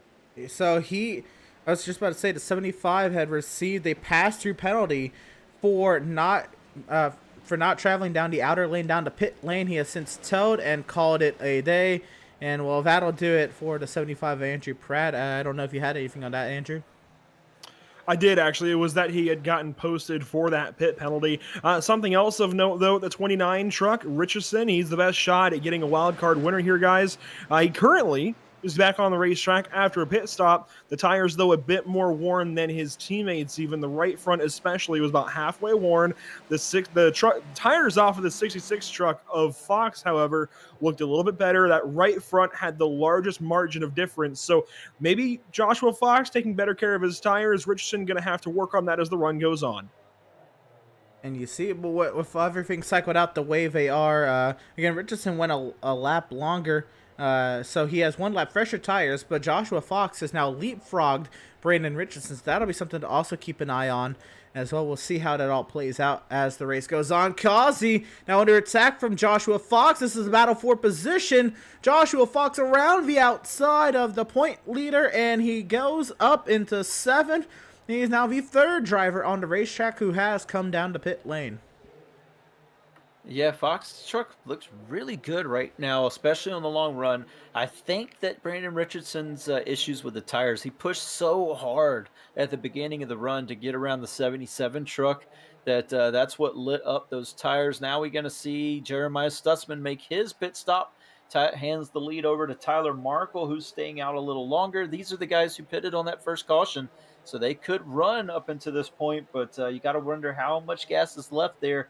I'm not sure Tyler Markle can go. Tyler Markle and Farron Elam can go too much longer. Both of them need to pit before it gets too late here, but they're going to have the freshest tires when they come back out. Absolutely. Race leader Stutzman's in. Here comes Farron Elam as well. I'm sorry, that's Max Service. Farron Elam is in as well. Bavarius Farron Elam. I'd imagine Markle will come in as well. Markle and Daniel Park, the only other drivers who have yet to come down to pit lane on this round of pit stops. Tyler Markle continues to do his thing and lead laps. Here comes the 42. Yeah, this will complete pit cycle here with the 42 truck making his pit stop. That's going to hand the lead back over to Landon Lacey as we cycle out. Max Service, who came in early, is going to cycle around to 2nd, but he is on older tires than the 66 truck, who is gaining rapidly behind him. We also see the 29 and the 88 battling here. That is for position. 88 came in a lot earlier than the 29 truck, but is pinching down Brandon Richardson here, making Brandon Richardson have to earn it the hard way. Again, Brandon Richardson on much younger tires. To be exact, it's about 20 lap younger tires here, but you can see how much of a fight Causey can still put up in that truck.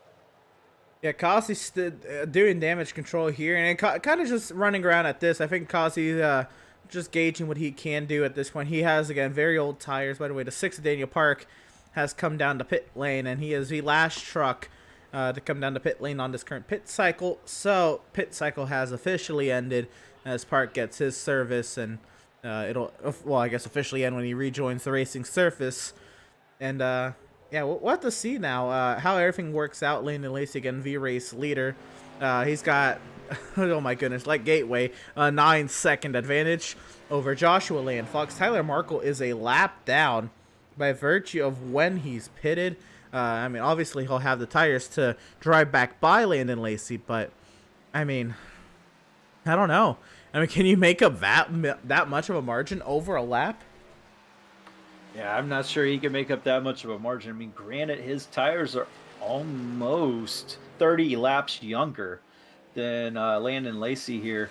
So, or sorry, 20 laps younger. Yeah. I miscounted. So, yeah, 20 laps younger than Landon Lacey. But, I mean, that is a good margin, but that's a lot of ground to make up for that 42 truck. But, again, he's one of the guys who likes to play that long run strategy. Take the truck as far as it can go. Maybe catch a lucky caution and get his help out that way. Kind of what put him in position to win Dover. So, you know, if it works, why not use it? And that seems to be the motto of the 42 truck. Yeah, I mean, it got him a win this season. I don't know if he'd actually have a win on the season if he didn't go for that strategy at Dover. And I think trying the same thing here at Iowa. Now, I'd imagine Tyler Markle would still be locked into the playoffs at this point just based on his positioning and points. But, I mean, still, a lot could be said there. Max Service is on 40 lap old tires, dropping out of running order just by virtue of being on older tires. And looks like we have a juicy little story from Andrew Cardinale, the Forford pit reporter. What's going on, Andrew? I don't recommend turning corn into juice, but if you did, this one would be it. So I was talking, well, listening a little bit to the channel with the 53 truck and some of his other teammates. Landon Lacey's tires, almost a negligible difference between he and Joshua Landfox. So Landfox technically had the slightly better tires, but very negligible difference. However, Landfox and Richardson both very slow entering the pit box, potentially on exit as well, but the big difference I noticed on their pit entry was coming in. That's why they've got a much bigger deficit to try and make up now. Also, this is going to be the big hitter right here. You ready? Landon Lacey is going to have to pit one more time. A lot of these drivers who pitted just a lap, even 2 laps later, are going to be a lot closer to potentially making it. There are talks of one-stop strategies throughout the field. Multiple drivers can do it. The ones we're really looking at are going to be Jeremiah Stutzman, Tyler Markle, Farron Elam. Some other drivers, they might be close, they might save, but there's definitely some extreme confidence behind the 71 one stopping this race, whereas a lot of others, they pitted just a little bit earlier. So split strategy, we don't really know when these guys are going to come in, but it sounds like Landon Lacey is going to short pit. I completely forgot about that. That's a huge point. Of course, the one stop. Here comes Tyler Markle, by the way, to unlap himself again. He has pitted, and that's the difference right there. Remember how long Tyler Markle went. Jeremiah Stutzman went. They went about past lap 100. And you look at it, Tyler Markle talked about an 89 lap run on fuel and tires he did earlier. So that would be right in that ballpark. Tyler Markle very much alive if that's the case. We'll have to see then where the mesh point is between the 1 stop and the 2 stop, and we'll see if the 2 stop is faster. Slow truck on the pit lane. Daniel Park is back on the pit lane. I'd imagine there's some damage to that 6 truck that he is repairing. Yeah, definitely having some trouble there in that 6 truck tonight. He's been on pit road about 3 times here. We're just trying to see maybe getting some damage fixed. It looks like he has gotten quite a bit of rear damage on that 6 truck. So just another rough night for the 6 truck after having one of his best qualifying runs of the season. Unfortunately not able to make anything of it so far. However, his brother there, so we're watching the battle with the 95 and the 5. 95 going to drive underneath, not able to complete the pass this time. The 5 truck, though, slides way up the track. 95 loose on exits, so both trucks really not behaving here, but the 95 truck still has the preferred line through the center of the turn. Washes up just a bit, but has the power to get through the center and off in front of the 5 truck. But going back to Ben Park, he's right in front of this battle.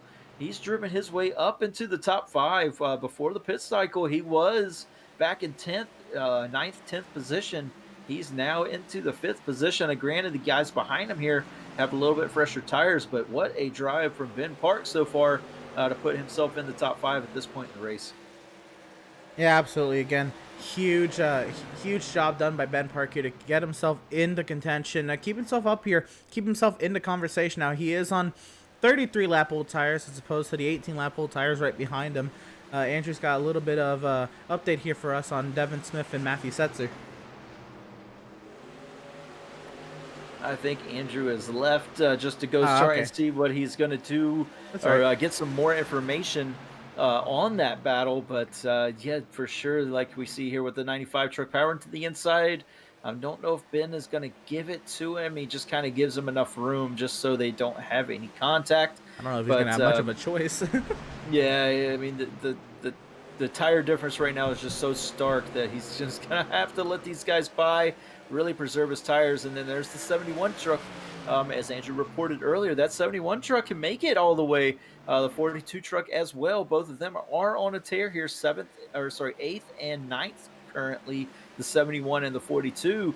Both of them could make it all the way here. So, man, Jeremiah Stutzman playing that fuel strategy along with Tyler Markle. I mean, it might have worked out something special for them tonight.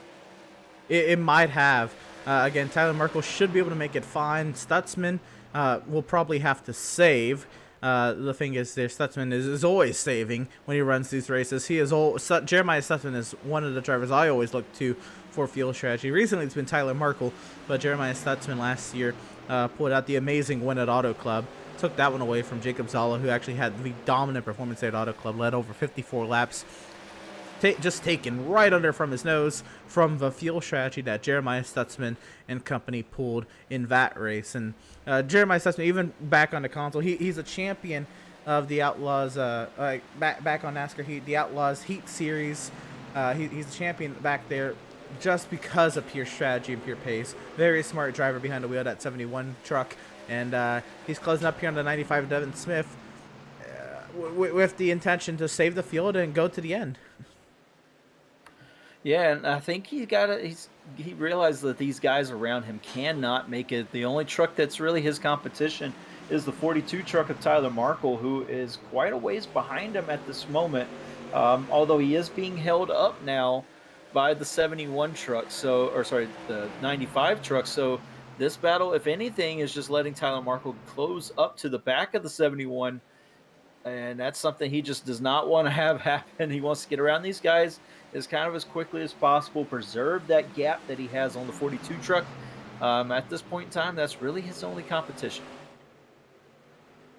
Yeah, again, that is very much the race within the race. And you'll see there's Jeremiah Stutzman. They'll walk a little ways back, but you'll find Tyler Markle there. And it'll be intriguing, I'll tell you what. That, and whenever Landon Lacey pits, can he make up the gap, the deficit he'll have to Tyler Markle and Jeremiah Stutzman. Devin Smith, as she's powered by Max Service. For the 4th position, here comes Jeremiah Stutzman to put himself up into 5th. Max Service on a free fall through the field, but I think Max Service is committing to this 2-stop strategy. We'll see what Service is able to do whenever he comes down. Yeah, I think he's going to come down and try and short pit, kind of like how we heard Andrew talking about the 53 doing. Maybe trying to short pit this thing a little earlier than he probably wants to, but with the way the tires are falling off on the 81 truck, that's probably going to be his best bet. Man, we're just seeing he's giving plenty of room here. The guy's just kind of flying by him here. It's just a train of trucks coming to pass the 81 as he just slips down the racing order. The next one to pass will be the 5 of Matthew Setzer. Then behind him, it'd be the 23 of Ben Park. So, yeah, how about what's just going on right here, right up ahead? Sutton's powering by Devin Smith. Well, yeah, we said he needed to get by him, preserve that length that he has on the 42 truck, which is about half a straightaway.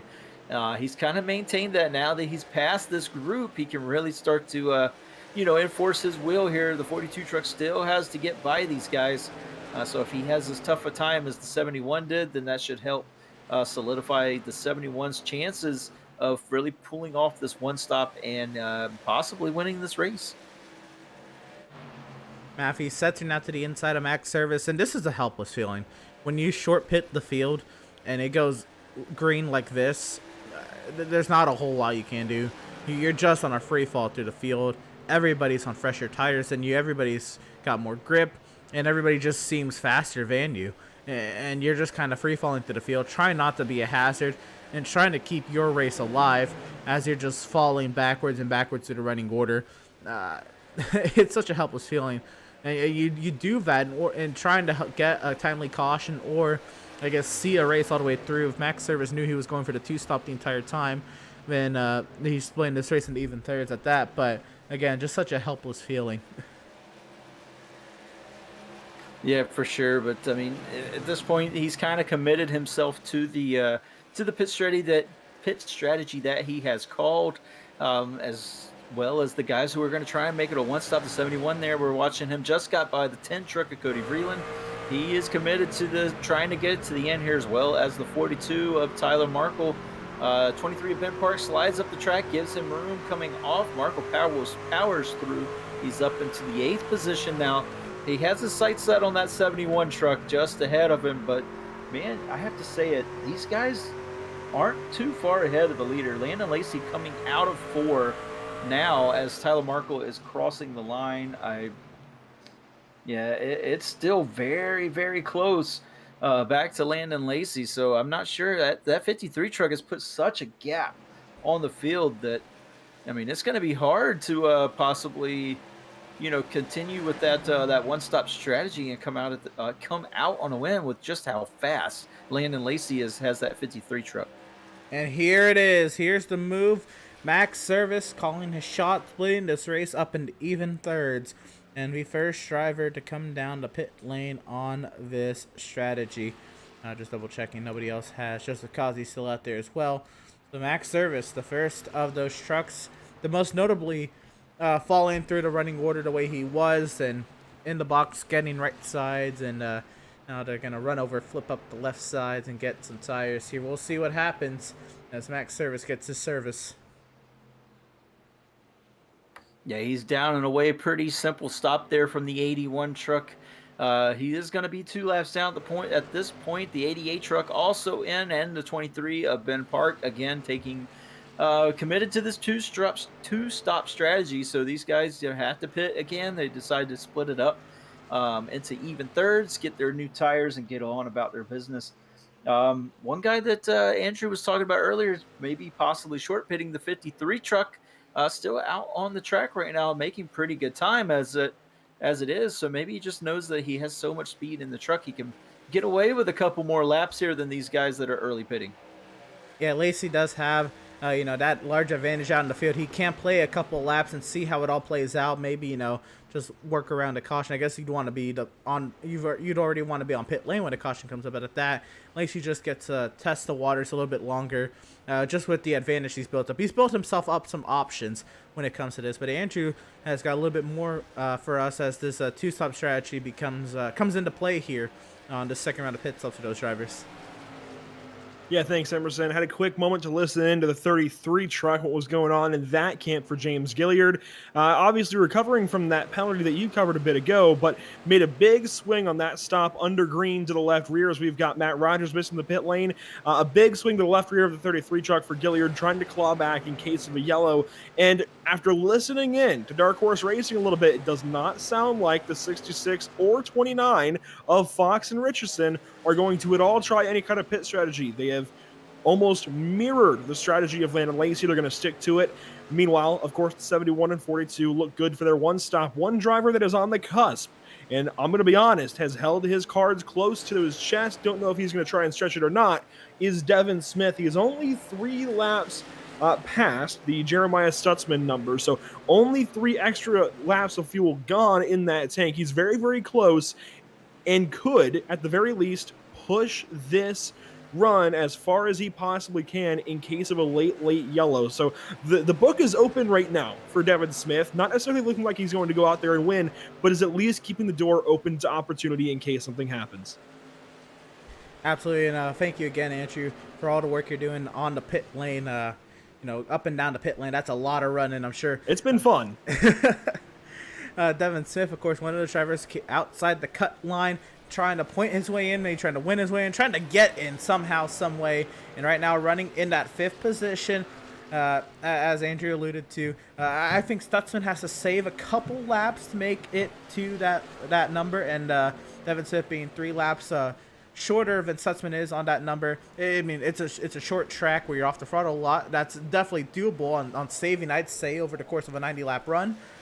But it'll be intriguing to see what happens to Devin Smith, where all the math plays out with the runs that Gilliard and Fitzpatrick have had. This is going to be a lot of math. I don't think we're going to get anything official before we're off the air tonight on who's in and who's out.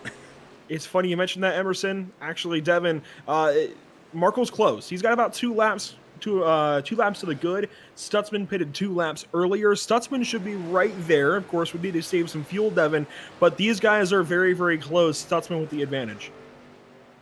Yeah, Stutzman's up in front of Tyler Markle and Devin Smith, both of the drivers who could possibly make it a one-stop. Again, Smith and Stutzman very close. Markle pretty much in the good at this point. Just needs to save the fuel, save the tires for this run. Stutzman, you can hear really letting the truck coast in the center of the turns now, really trying to make sure that he can make it. And if there's any driver who can get there. Yeah, I believe the 10 of Vreeland. Yeah, Vreeland there. I think he spun down into pit, or no, he spun into that little straightaway there. The access lane there, yep. The access lane, and I think he towed. Yeah, we're going to just grab a replay and see what had happened to the 10 of Cody Vreeland, who showed some pace in practice, and it's just not been a great day for him, and he'll disconnect from the session. But we'll see what happened to the Pennsylvanian. I just came around on him, got loose, slides to the infield, keeps it mostly straight, and it keeps it off the wall, but just knowing that you're Yeah. not having that good of a night. And for a guy who's not a full-time regular in the series, he just goes ahead and bows out. Doesn't want to be the cause of anything that could really shake up this race from Here's the the strategies call. that are already in. And here's the call. Yeah, like you Yep. said, here's Landon Lacey coming down to pit road, our current leader, pretty much dominant leader of this race. This is it. I mean, can he catch back up to Tyler Markle or Jeremiah Stutzman for the end of this race? It's going to be really exciting to see how this accordion effect kind of comes back together at the end of the race. We see there, Stutzman's already passed Lacey. This is, again, going to become, where does Lacey come out in relation? Does this, two-stop strategy prevail at any point? Is there a crossover point between the two-stop and the one-stop? Lacey is down and away. Having that a second pit box will help a little bit on the pit time as well. And getting up to speed there is the 53 of Landon Lacey. Yeah, and here comes the 29, the 71, the 95. He's going to stay in front of him. Yep, he's going to stay in front of him, just in front of him, so he doesn't go a lap down. But, that's 45 laps to make up almost an entire racetrack, entire lap to the 71 truck, who's pretty much saving at this point, just trying to make it to the end. So, like you said, he's right on the money for trying to make it. The 95 truck needs to save a couple of laps behind him, and the 42 can make it. So, can he catch these guys before the end of the race?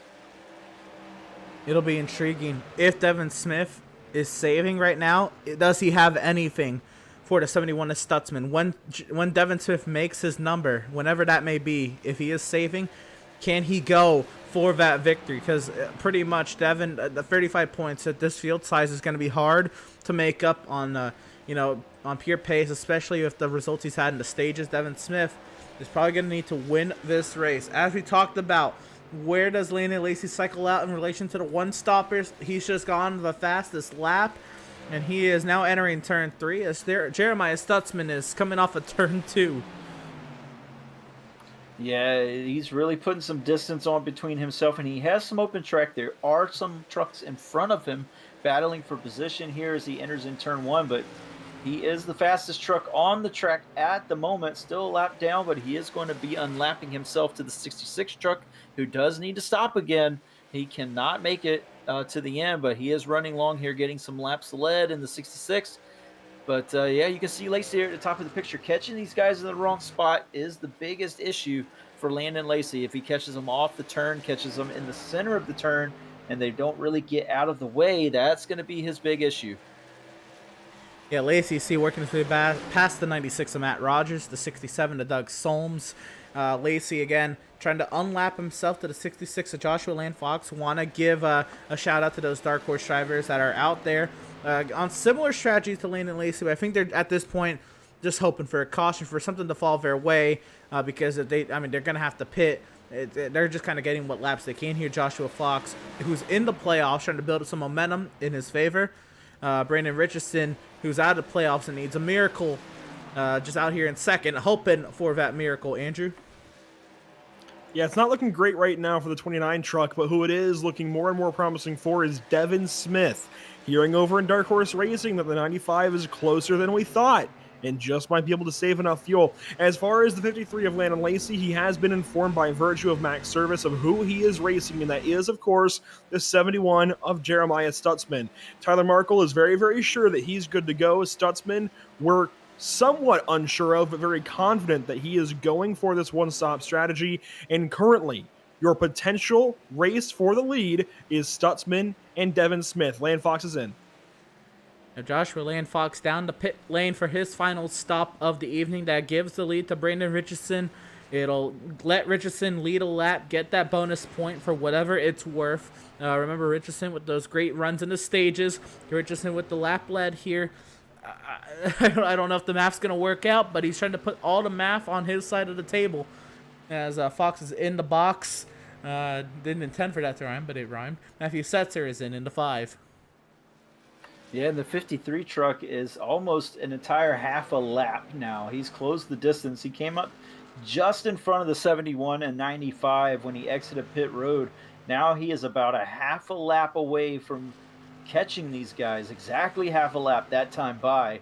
So he is really putting his tires to the test now. We saw him really saving his tires earlier. He is going for the money now, really putting the pedal to the metal. The lap times in that truck are consistently the fastest on the track by quite a margin. I mean, almost a second a lap faster than the current leader of Brandon Richardson and Jeremiah Stutzman at this point in time. So that 53 truck is coming. And at that, even if, I mean, I know Lacey's not running for anything other than wins, but at that, Lacey has already put himself back into top 5. And a great run it'd be for him at that. Richardson, who's out here leading laps behind the 77 here, Seth Berger, he's about to just be straight up caught by the 71 of Jeremiah Stutzman. Stutzman is on fresher tires by about 11 laps. I think I did that math wrong. That might be 9 laps. But here comes Stutzman trying to see what he can do, trying to see if he can just take the lead away from Richardson on the track. Andrew's got a quick one for us. Yeah, talking about tires potentially for the 53 of Lacey and the 66 of Fox. They looked a lot better on Land Fox's truck, even though he went longer on that on that green flag run. The tires off of the 53, the right sides, if you know these numbers, you know, 69-83. The tires off of the 66 of Land Fox, 70-82. So a little bit better, in considering how much longer Land Fox went. That's a really promising sign for Land Fox if they get back on even footing at all. Absolutely. If they get, head to head here again, Lane Fox is still a lap down to current race leader Richardson, which that is under threat right here. Here comes the 71 of Stutzman. Yeah, 71 gets up there pretty much almost looks like a slide job, even though it really wasn't so. Looks like the 29 was going to try to do the over-under, but the 71 blocked it. And so the 29 has to fall in position behind the 71 truck now. The 29, I think, does still have to stop again. He cannot make it, I do not believe. Still battling hard, though, as hard as he can. Puts it right back to the rear bumper of the 71 as they come off the 2. Richardson not giving up, even though he's on 10 lap older tires. Trying to see if he can find a way through this. Here comes the 6 of Daniel Park with a repaired truck on fresher tires by some sort. He's not going to let the leader open the wheel up to the outside wall. That's going to allow Richardson to maybe angle his truck a little bit better into the corner, allow Devin Smith to potentially close in as well. Jeremiah Stutzman not having an easy road here, as he's currently being chased by a driver half a track behind on fresh tires as well. Yeah, the 29 truck puts it on the outside, but here comes the 6 Oh, truck. man. Really sends it into the turn there. And these guys are really battling hard, these leaders trying to get laps back. But, man, this is just a big, this is not helping the 60 or the 71 at all. This is just holding him up for the most part to the 53. He's only 8 seconds back now, is Landon Lacey from the 71 of Jeremiah Stutzman. The 95, Devin Smith, really being held up here, trying to see if he can work his way past the traffic. He had a great view of all of it. I don't know if, Andrew, if you had something on Devin Smith, trying to get to the inside of last season's champion, Seth Berger.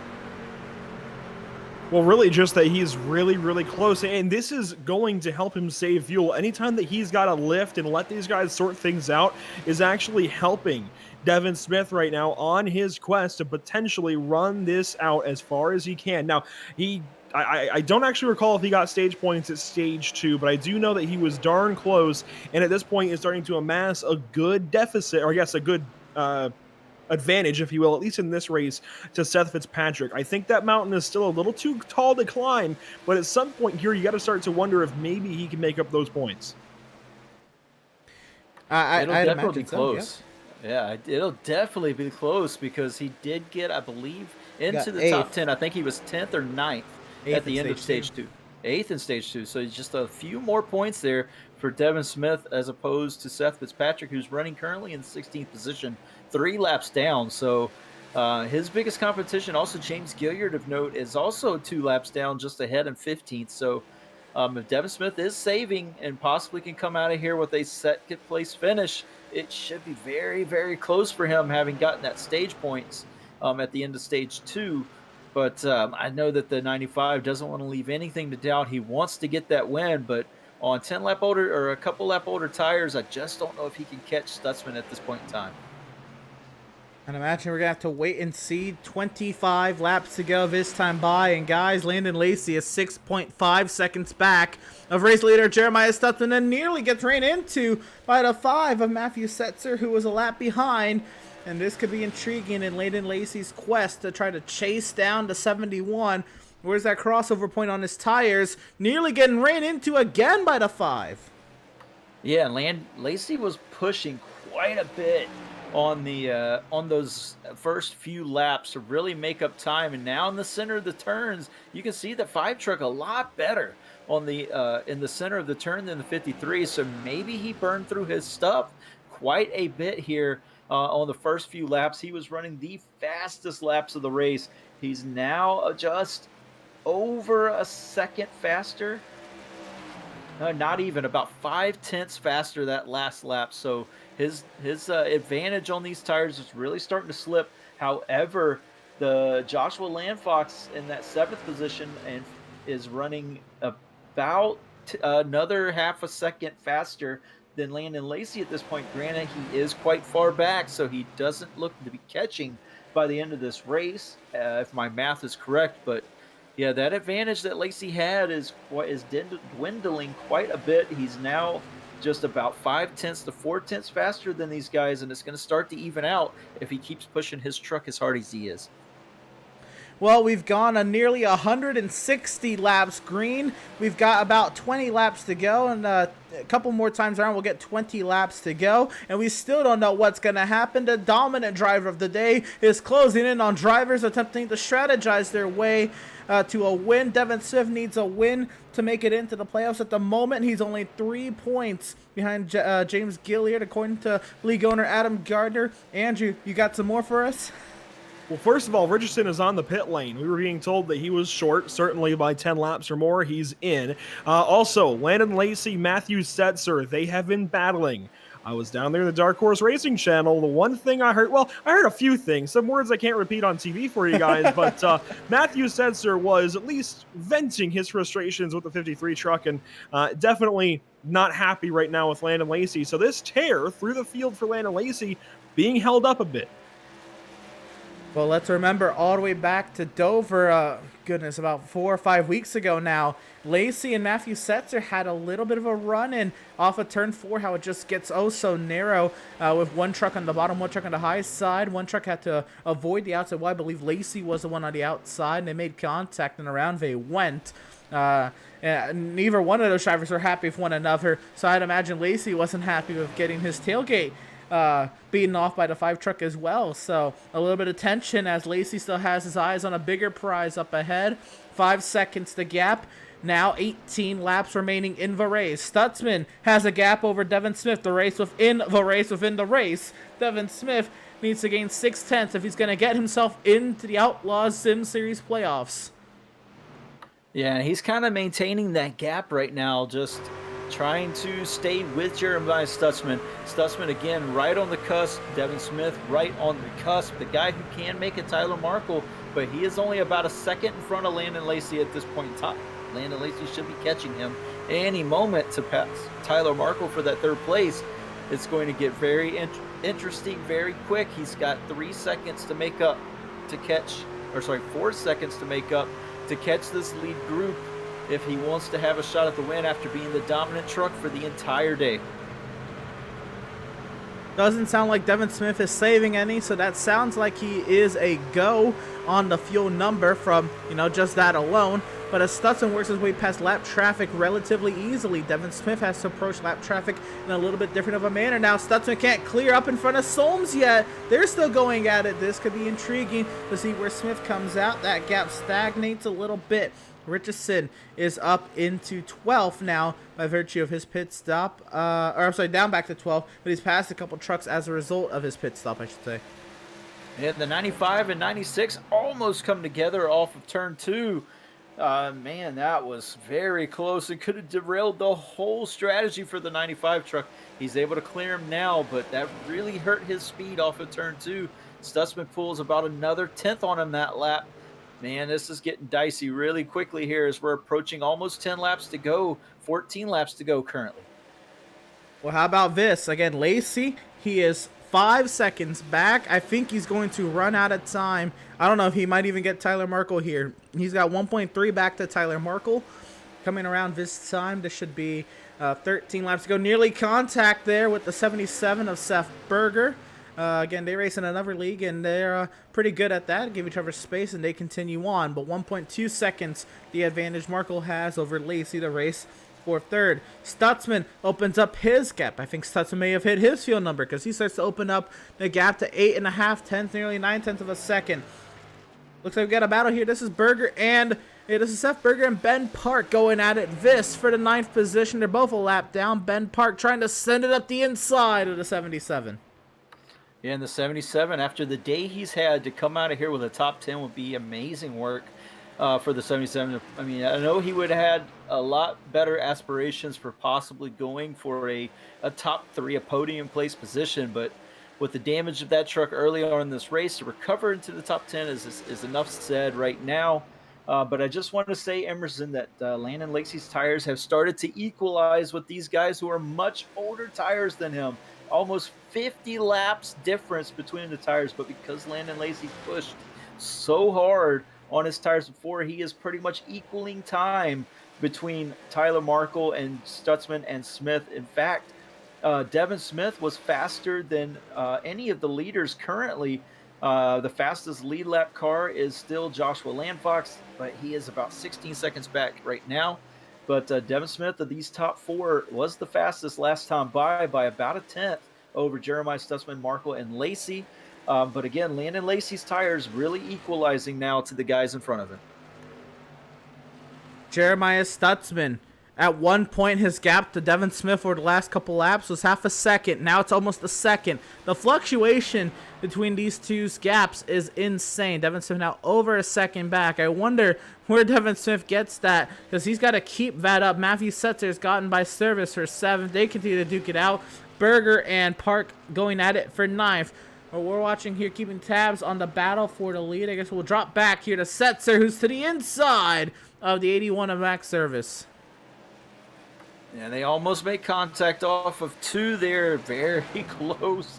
But Setzer with the fresher tires really starting to make his way back through the field. He's going to catch these leaders before long.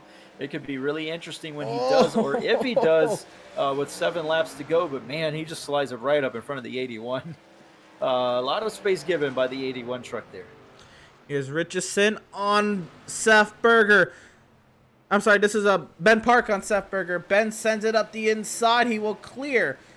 Speaking of Richardson, he's working on this season's point leader, Joseph Kiazi. Brandon Richardson on the fresher tires trying to get this spot. This will be for 11th. Up the inside, Causey running him low there through the center of 3 and 4. 6 laps to go. From Iowa, Jeremiah Stutzman opens up his gap to the inside. Richardson trying to get clear to 88. Causey fights back up high. And this is the battles that we've seen the 88 be able to produce, is running that middle lane. He really pinches down on these guys on the inside, and he's able to make up so much ground in the center of the turn and off of the turn that it just holds up that inside line, and they're not able to clear him. It does look like the 29, though, after a couple of laps, will finally make that pass. But, man, that is just a hard battle for knowing you have so much fresher tires than he does, and he's just not able to clear him like he wants to. 4 laps to go from Iowa. It's Jeremiah Stutzman with a 1.5 second advantage. Seth Berger is on the pit lane. Something amiss for the 77 of Seth Berger, or maybe he's just running out of fuel, or maybe this is it, but Seth Berger has hit the pit lane this late into the race. Coming around this time, 3 laps to go from Iowa. Jeremiah Stutzman continues to open up his gap on Devin Smith. I wonder if Devin Smith is close on fuel and is trying to make it now. He has lost a lot of time to that 71. Tyler Markle in the distance as well.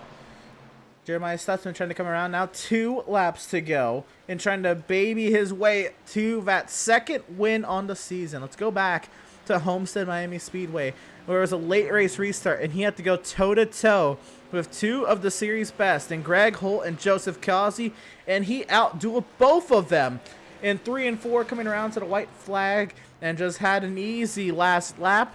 as he was able to take that win. Well, now he'll come off of turn number 4, and he'll take the white flag presented by Tucson Sound Art.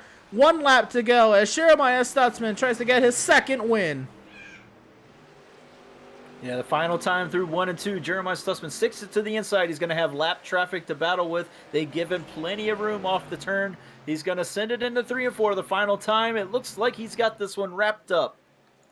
Side by side with the lap truck, but that's not going to matter. 2nd time this season, Jeremiah Stutzman is a race winner. Devin Smith will come home 2nd, and Tyler Markle will come home in 3rd. Now that is a podium we do not usually see. All 3 of those names I'm sure would be happy with the podium. I don't think Devin Smith is going to point his way in. We'll wait for the official word. We'll wait for the official points tally post-race.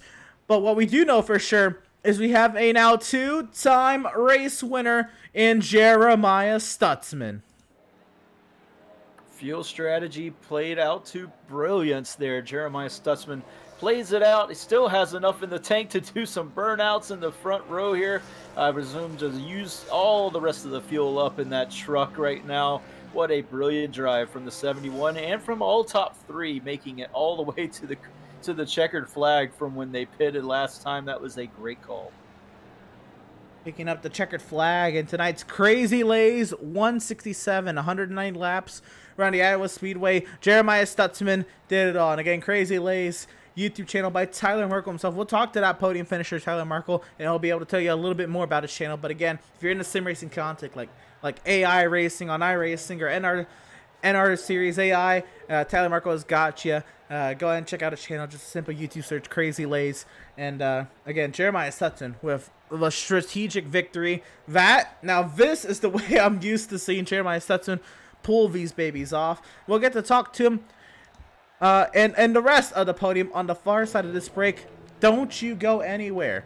The regular season finale from the Iowa Speedway for the Outlaws Sim Series Gunman trucks was a success. A very fun and strategic battle all the way to the end, and Jeremiah Stutzman with the victory. We'll talk to him and more on the far side.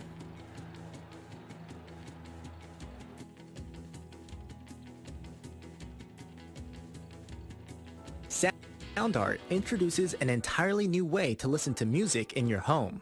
By combining the best of 2 products, a revolutionary high-fidelity, low-profile Bluetooth wireless speaker with beautiful artwork. Select from a library of artwork or upload your own photos to personalize your experience. Sound Art ushers in an era of invisible, beautiful, and amazing sound throughout your home and redefines your entire entertainment system. The need to reclaim your floor space and rid your home of unsightly speaker boxes that need to be bolted to the wall is now a thing of the past. Our canvas is printed on high-quality permalite by Breathing Color. And select from our gallery or upload your own. Standard sizes include 16 by 20 and 18 by 24 canvas wrapped. Custom sizing is available, as well as surround sound options.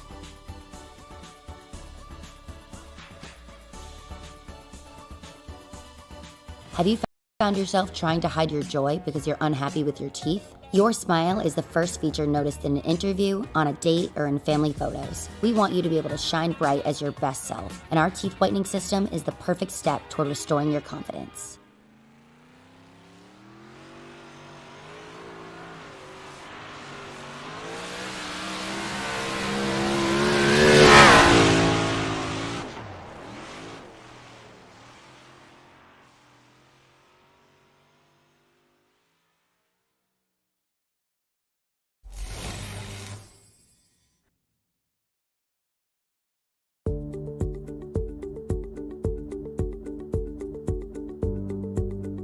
Sound art is a product that is a speaker and it's art. We combine it together and we call it sound art. What makes it so unique that any picture can be your speaker? Sound art gives you the high quality sound without the ugly speaker. This isn't a picture with a speaker, the picture is the speaker. Just imagine your wedding picture uploaded onto a canvas and now it's speaking 10,000 tunes. I mean, it's a very cool concept. What we like so much about it that you can take anything that means something very special to you, upload it on the canvas, have it hanging up in your room, your balcony, wherever you want to put it, and now it's a speaker. I mean, how cool is that? It's something that we have that and no one has. No one has this product. It's just a great gift to give anybody. It's just a neat concept. Around here we say, art never sounded so good.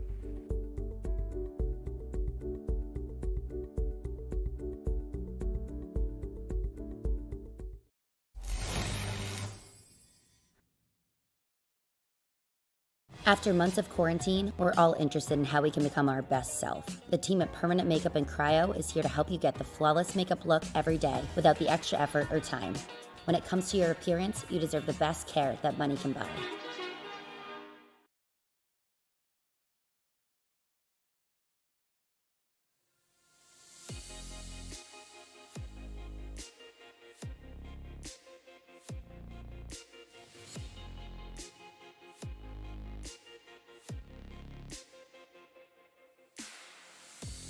Welcome, race fans, back to the virtual Iowa Speedway, where we saw a thrilling strategy fest to the end. Jeremiah Stutzman gets his second win on the season.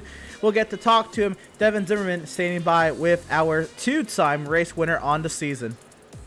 Jeremiah Stutzman, welcome to the broadcast booth, a two-time race winner. Talk us through that strategy call to make it on that stop. I mean, that was a brilliant call. Oh, Jeremiah, do you got a copy? This is Devin in the booth. Yeah, I hear you now. Oh, okay. There you go. You were muted for a second. But, man, what a brilliant call. A two-time race winner. You made it done as your signature way, I guess we could call it here in the Outlaws Sim Series, by doing it via fuel strategy. Kind of talk us through that that call to make that, to make that call to get this race win. I started by just trying to get to the end of stage 2. Now I seen how close it was, that it was a possible chance, so I started saving immediately as the stage ended and extended it just enough to be able to run that last stage all without pitting. I mean, you are, we call you the master at pulling out these types of strategies, and it's gotten you a couple of wins. The one that comes to mind most notably is Auto Club last season in the Xfinity cars when Outlaws Sim Series ran the Xfinity car. You get it done again here. Were you any concern about Landon Lacey possibly catching you back up at the end there? Yeah, I already had decided he was going to catch us. I was just going to try holding on to a top 3, at least a top 5, but I don't know what happened to him. Well, I know he pushed his hardest to try and get there. It seems like by the end, the tires started to even out with him pushing as hard as he could, just not able to hang on to them. But, I mean, you got it done just enough, to get up to the front. As far as, like, the tire saving and all that stuff go, we know the fuel saving was a big part, but the tires on that 71 truck really stayed on that last run. And that's what able to keep you in front of Landon Lacey. Could you just talk us through, like, what your kind of method was for keeping those tire saving in line?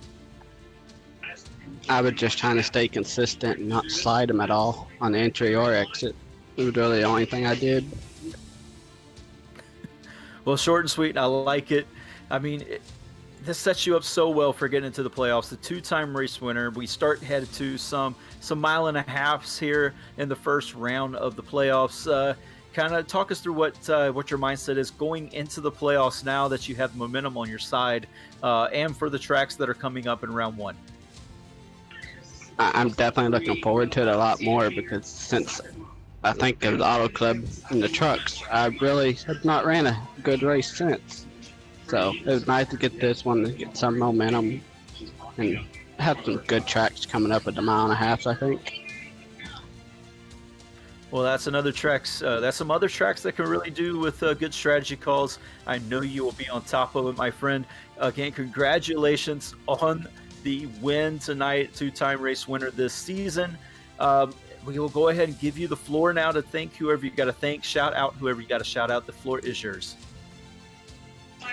Just thank you guys for calling the race and broadcasting it. Thanks Adam for putting on the league, and thanks Kazi and Miz for all the setup help. because I was totally lost when we started practice and I saw I was 23rd on the speed chart. I was not happy. Well, I'm sure, but you definitely showed the speed here and the strategy call to get it done. Again, congratulations, and go enjoy this one. You are in the playoffs, solidified. You have the momentum on your side. Time to get it done. Put your head down. I know you can do it. Congratulations again.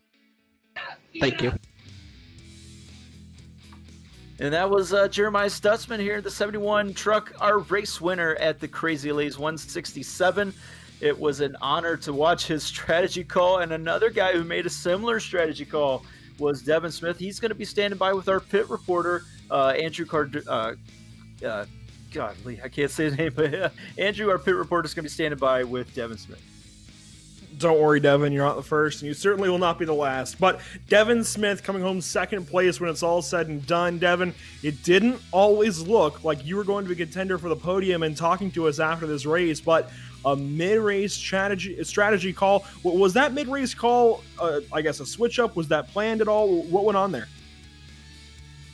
I mean, it was hardly a strategy call. I was just running until fuel ran out, more or less. I believe the early caution helped us a little bit on fuel mileage there, because if we didn't have that, I definitely don't think we would have finished where we finished.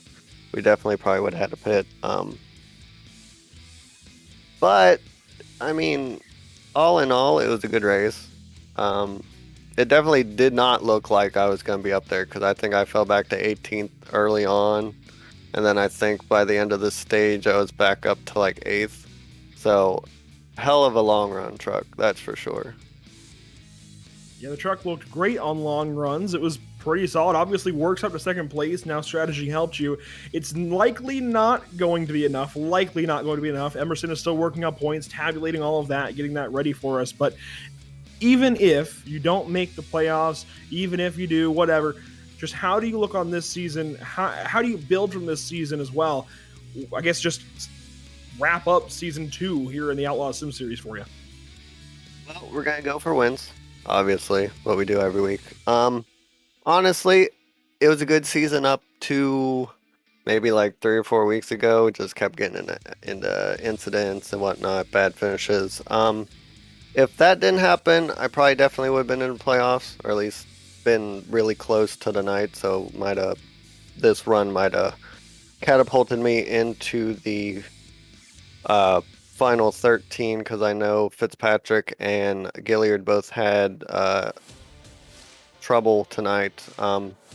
Honestly, if I didn't miss those 2 races earlier due to work and vacation time, I definitely would have made the playoffs. So I don't take this entirely as a loss. I look at it as I pretty much missed 2 races and I still almost made the playoffs. I think that's a really good way to look at it, Devin. Very, very close. I mean, it's going to come down to a handful of points. Looking forward to the rest of the season, then, I'm sure it is just lights out, go for wins, do whatever you can. Do you expect more maybe outside-the-box strategy calls, trying to go for these long fuel runs like tonight? Probably. I know last time we had a long strategy call, it was Phoenix. I ran out of fuel off of turn 2, I believe. I probably wouldn't have won that one, because I know Causey, I think, passed me right before that. But definitely didn't finish in that one where I would have liked to. But other than that, I don't know if there's really been any other races like that. Coming up, I think Bristol might be an interesting one, even though that's far, far down the way. But with these mile and a halves, these next 3 races, it'll be interesting, because fuel mileage saving on those tracks are going to be a little hard, because these trucks are pretty much flat out on those tracks. I know Texas in turn 1 would probably be the best place to save there, but Kansas and Kentucky are going to be tough. Well, buddy, can't wait to see how you do in these upcoming rounds. Regardless of what happens as far as playoff seeding, we'll wait and see exactly how it looks. But, buddy, congratulations on a really, really solid season. As you even mentioned, there's a lot to be happy with. I think overall, it's got to feel like a win. Very, very close to the playoffs and a lot to build from. Who makes it happen for your Dark Horse Racing machine? Well, we got Reaper setups. Randall makes fantastic setups. We got all the Dark Horse guys with Markle, Joshua, Farron, Matt, Benjamin, Brandon, Jesse, and Kyle, who unfortunately took a big L this race. But I mean, for the most part, our guys were top 10 pretty much all night. So Reaper is putting setups together. Looks like it. The entire Dark Horse crew was fast this evening. Devin Zimmerman, now I gotta be specific here, from one Devin to the other. That is Devin Smith finishing second this evening in the Crazy Laze 167. Maybe the one disappointing interview potentially, but we've got one guy who had a really solid run, strategy worked out, and hey, he's in the playoffs. That's right. We're going to bring up the title sponsor for this race, the Crazy Laze 167, Tyler Markle. You come home in the third place position after a great strategy call. Coming down on that first pit stop really puts you in the window to make pretty much that one stop from then on work. Was that kind of your goal all along? I'm glad that it worked out. My goal was to pit and stay out as long as I can. Wasn't sure. I did save a little bit on that second run to make sure I can make it to the end there, though. But I'm glad for sponsoring it, and I'm glad I got a P3 in it, and then, it didn't shit the bed today. So. Yeah, I mean, there looked to be some good speed in the 42 truck on the long run. We just talked to Devin Smith saying that the setups in the trucks for the Dark Horse guys was really, really good on the long run. Was that kind of your takeaway from the truck this evening? Compared to some races, I don't think I had as good of a long run. I think I was a consistent, long run speed, but I just don't think it was a fast long run, personally. Because Devin got around me and I could never keep up with him, and then I was pushing there at the end too, and I couldn't pass him, unfortunately. And I think he ran out coming to the line, but I'm not sure. But other than that, it was fun. Yeah, and there was always the threat of the most dominant truck this evening, Landon Lacey. He was gaining and gaining and gaining on that last run after he pit. Was there any concern of yours that he might end up catching you and passing you at the end? Actually, my whole concern once I knew he pit, because I was trying to catch Devin, and I was like, I'll make sure I'm good on fuel until Lacey pits. And once I knew I was good, I just tried to stay consistent. It looked like he was going to catch me there at the end, but towards the end when he was starting to catch me, it started to even out a little bit. But he got, to like a second behind me? It was close. Yeah, it was about a second, then he started to even out with you. He pushed really hard, just trying to catch the front runners there, yourself, Smith and Stutzman, but just wasn't able to get it done. But, man, that was such a great call, and you've kind of been known to do this. You got your win at Dover doing that. Is this kind of the new strategy for the 42 truck going forward as we head into the playoffs? Kind of thinking of these outside the box, can I do this fuel strategy? Can I do this tire strategy the rest of the way as we get in to the round one? It's my plan for sure, definitely. I don't see why I shouldn't keep it going. If it's been working, it's helped me get, I think in the last 5 races I've had, I don't know, 4 or 5 top 10s and a win. I think maybe 2 other podiums.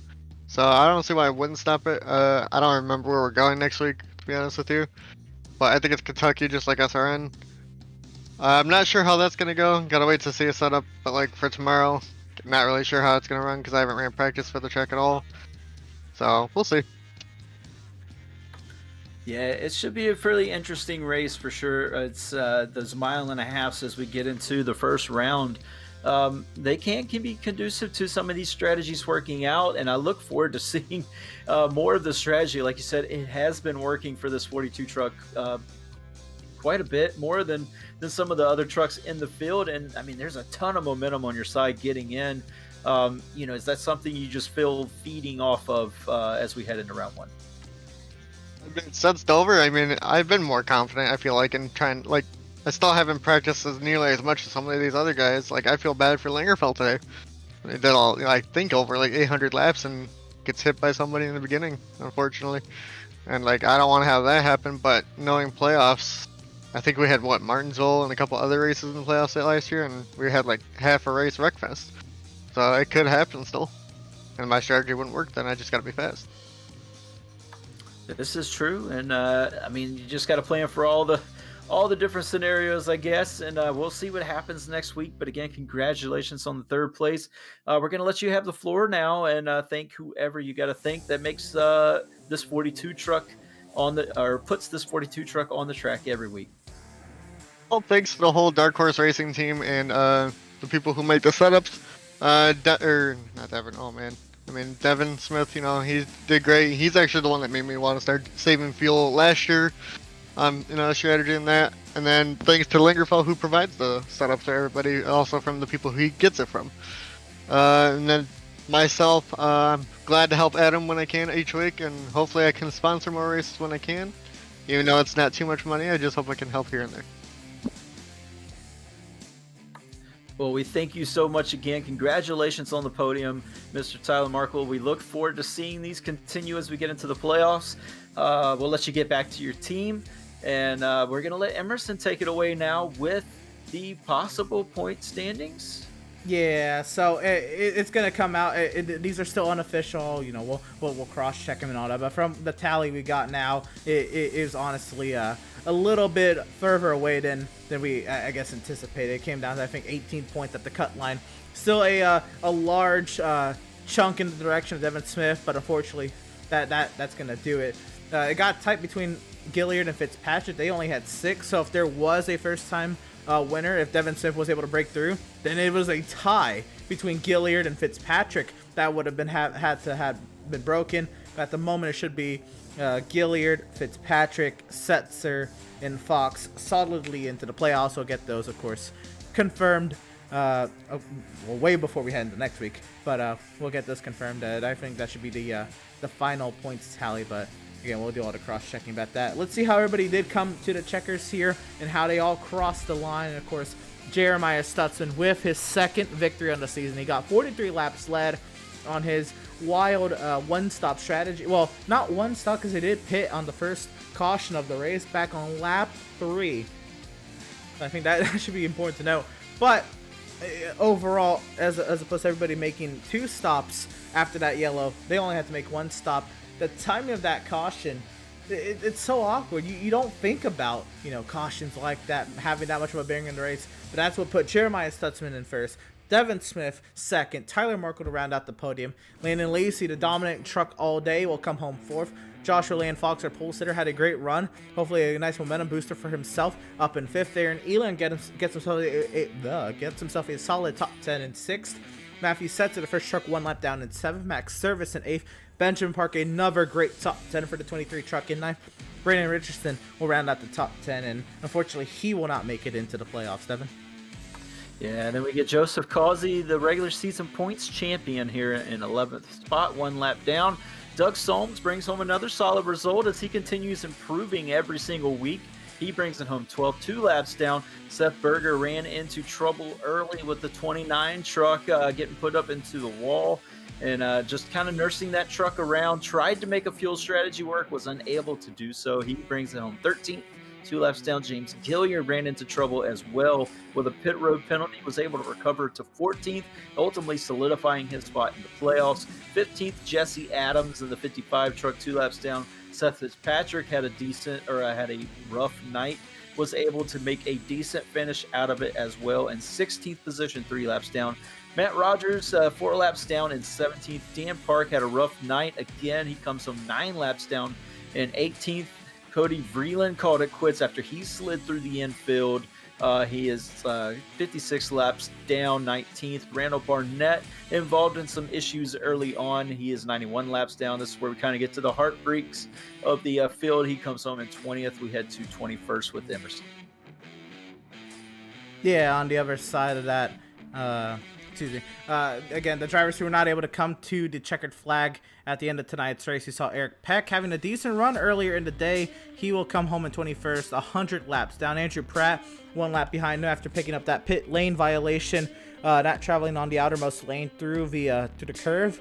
He will come home 22nd, 101 laps down. Jason Miz, 23rd, after again just trying to see what kind of starts he can make and what he can make of this season. The Daytona race winner, 23rd, 157 laps down.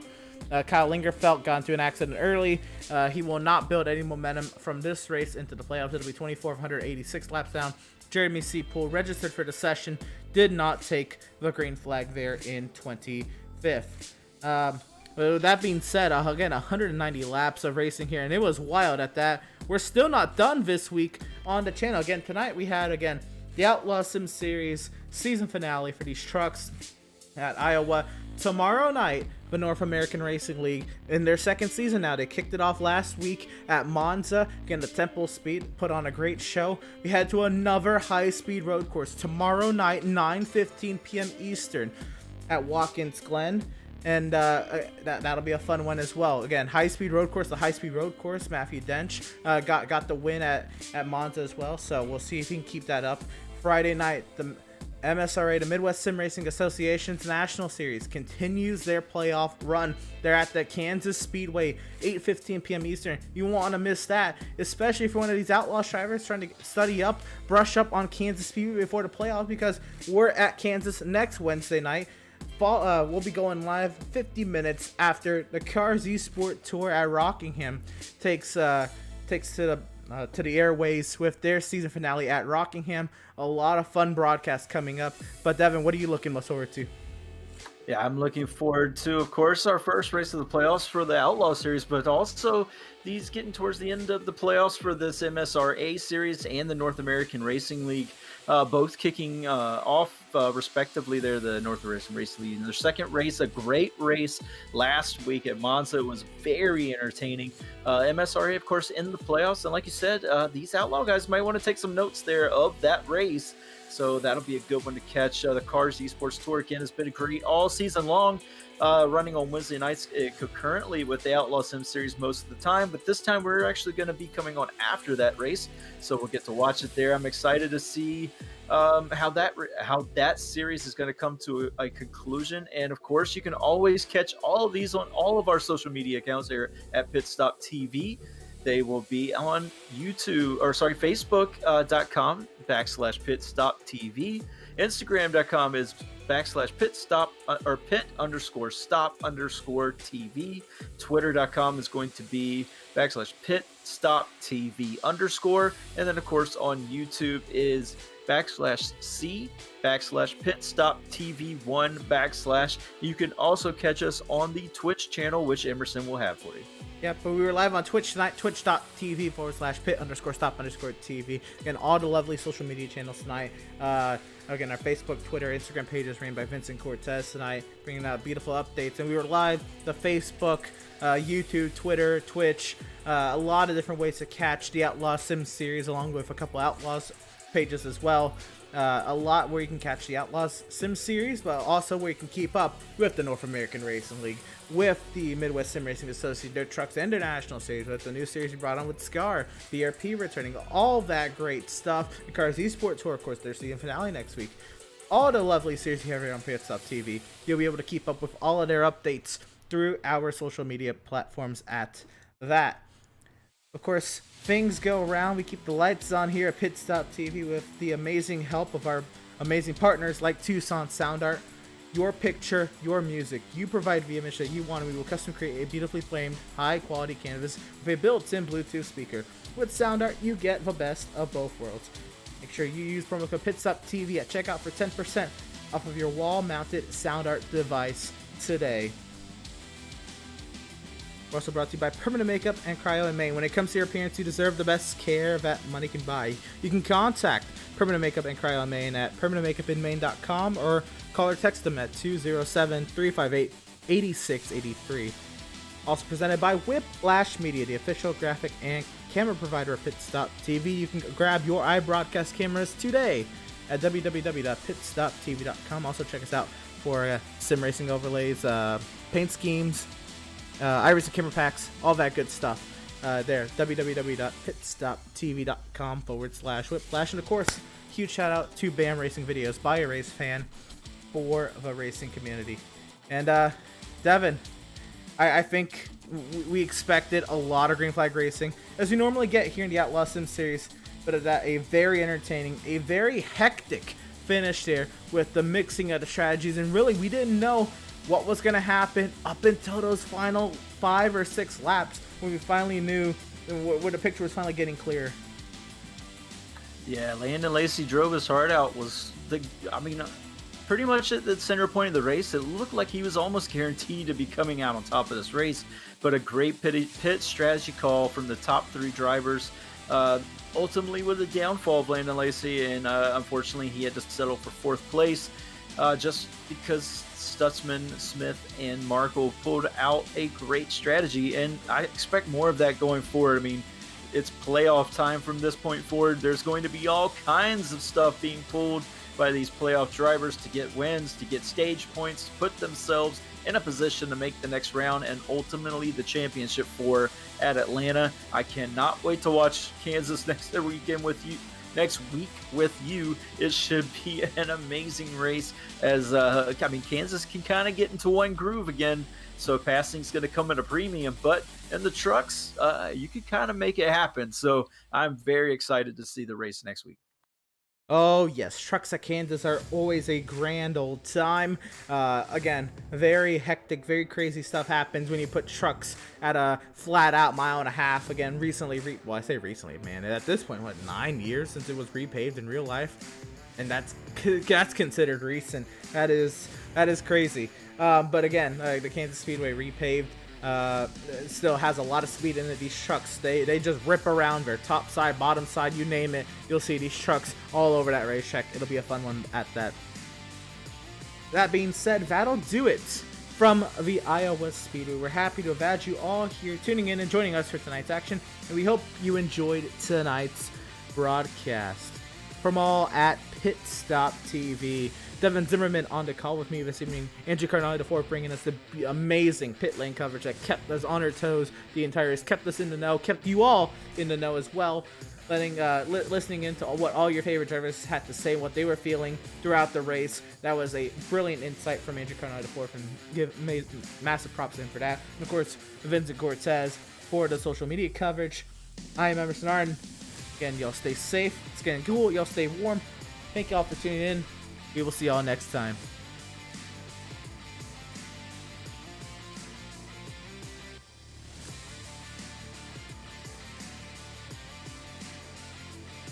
After months of quarantine, we're all interested in how we can become our best self. The team at Permanent Makeup and Cryo is here to help you get the flawless makeup look every day without the extra effort or time. When it comes to your appearance, you deserve the best care that money can buy.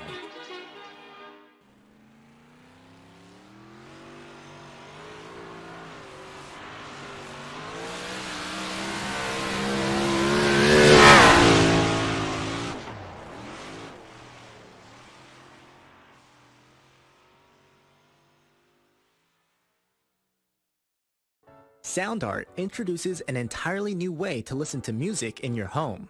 By combining the best of 2 products, a revolutionary high-fidelity, low-profile Bluetooth wireless speaker with beautiful artwork. Select from a library of artwork or upload your own photos to personalize your experience. SoundArt ushers in an era of invisible, beautiful, and amazing sound throughout your home and redefines your entire entertainment system.